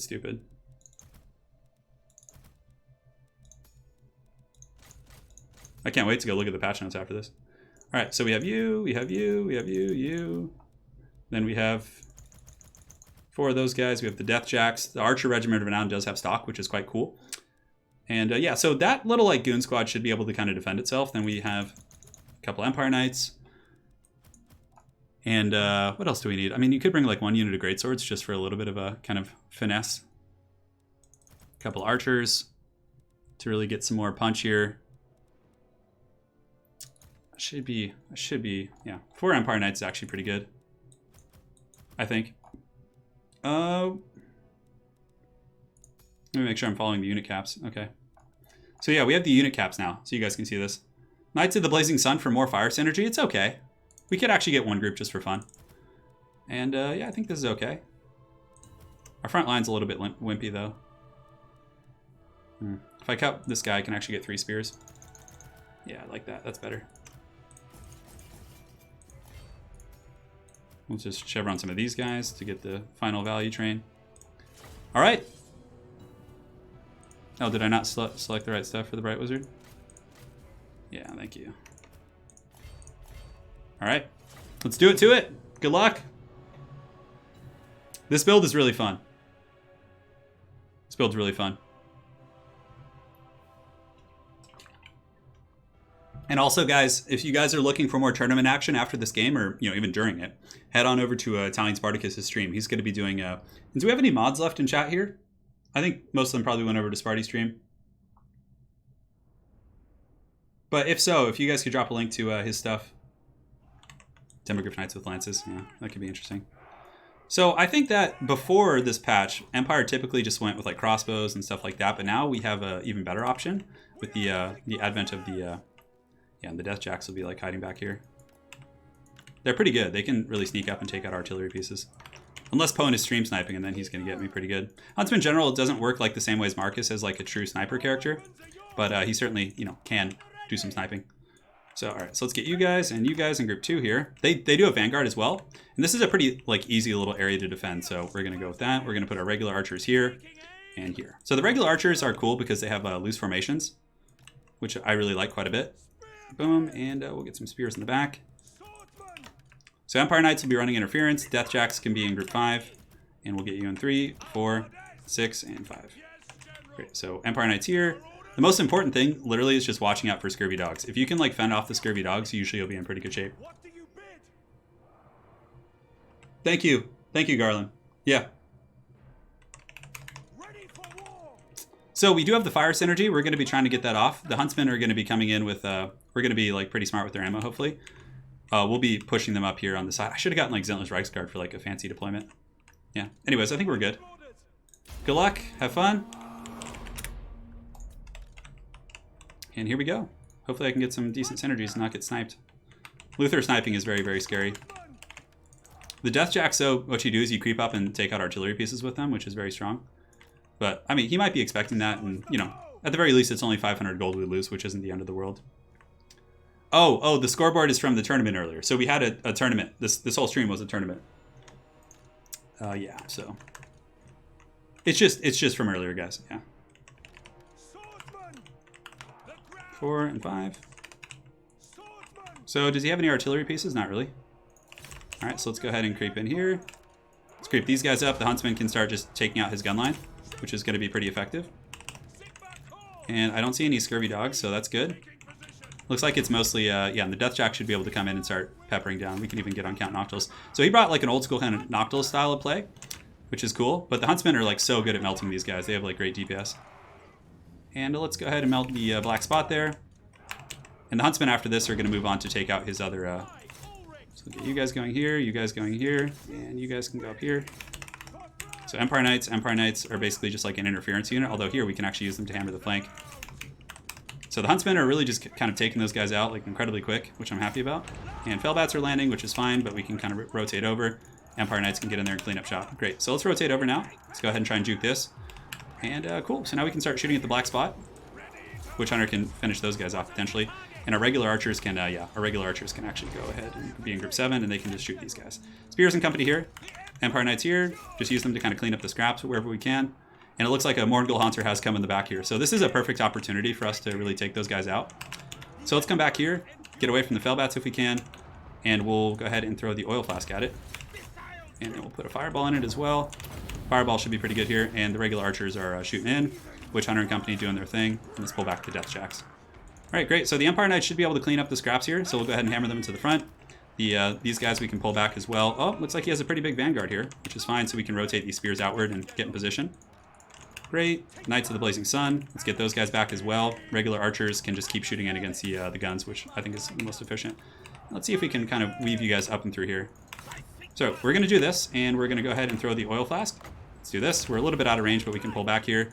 Huntsmen are going to be super efficient here, so we'll do Flaming Sword of Ruin as well to give them fire damage, and the oil flask is probably going to take some time to get off, but that's okay. So let's pull the Death Jacks back if we can. Empire Knights can go ahead and surge forward if they can. And yeah, now we're really just melting these guys. You can see they're just getting crumped. So we want to do a Flaming Skull. I don't know if we need to per se. Witch Hunter, let's pull him back, and these guys can kind of get back a little bit too. Yeah, so they're getting melted pretty good. We got the oil flask on them. We can go ahead and do even more fire damage, even though we already have it. Cool, so Huntsman doing great work against those guys. Now we just need to kind of methodically keep working through his forces here. Empire Knights in the back can go after the black spot isn't the best target, but let's pull those Death Jacks. Great, so we finished those guys off. Let's go ahead and scoot up now. We want to be very conservative with our ammo here. We can shoot you guys and get the spears up here. Are these actual gunnery mobs? It's hard to tell. Well, anyways, we'll melt them. One way or the other. Morgul Hunter there causing problems, so let's get these swordsmen back. Let's get these guys kind of creeping in. We got to make sure we have our ammo for the final fight. For the final battle. Ooh, the Hunter, Witch Hunter is able to do some work there, so let's go ahead and scoot the Huntsman up now. So we've been able to kind of clean up shop there. And the Empire Knights, let's go ahead and have them help out in this fight. Death Jacks, let's run them into the corner because there's no point to lose them. And our regular archers, we can have them start shooting into the black spot once again. So yeah, I think we just finish off black spot here. Fireball, obviously not as strong. We don't need to waste any of our fire synergies here, so let's go ahead and run him up and get ready to do the big firebomb onto these guys. Great, let's get you guys going here. Deathjacks can start shooting there. And it looks like there's going to be a Wraith Storm coming down. Great, let's get the Swordsman chasing. We'll get in position. And hopefully we'll be able to do some good work there. Regular archers, just kind of scoot up, do your thing. Cool, so we're almost in position here. Let's get you guys going. Let's get the fireball going on Noctilus. And we want to get the oil flask on him as well. Which, the oil flask actually misses quite a bit, which is a little bit unfortunate, but you can't have everything in this world. So we're going to wait for the oil flask to go down before we do this, and we'll get a Flaming Sword of Ruin going on these guys right now, because the oil flask is about to hit. We'll go ahead and start shooting. And, yeah, we can go ahead and do this. And did you get the oil flask? Come on, throw that oil flask. We have the fire damage right now, which is cool. So I think he's getting, like, knocked over or something, where that's why he's having problems. Alright, so here comes the oil flask. Oh, man, I just clicked on that and it canceled it. Oh, well, I guess we don't even need it, really. Let's get the Kindle Flame synergy going once more. I mean, the bonus for Slarge is still really good. Yeah, now he's weak to fire, so he's going to go down really fast. He's got the flask on him. I think, no, he doesn't quite yet. That's okay. Swordsman here, just kind of inundating these guys. Noctilus just got Shrek'd. Oh, that's great. So I'm pretty sure he's done for. Yeah, we should probably keep firing just to make sure. Archers can shoot here. Huntsmen are pretty good on ammo. Let's rotate over. Let's get the Witch Hunter going here. And how are we doing on range? Yeah, we can just kind of, grind it out with our state troops here for now. Bright Wizard can go over here. We'll try and get that like optimal kind of let's get you guys around the back. Knights of the Blazing Sun are just so beat up. Archers, regular archers, let's pull you guys back into a proper position. All right, so this is where we accuse the heretic of some fun stuff. So let's pull you back. Let's throw the oil flask here. This is actually going to be a good test of this if we make contact.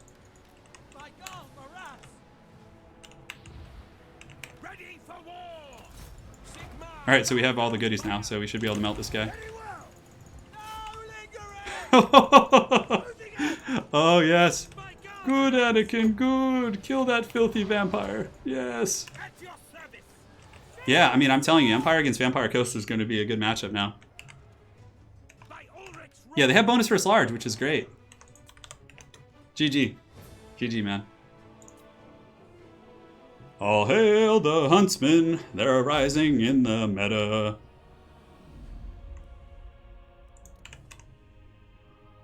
Alright guys, that officially shall conclude today's stream.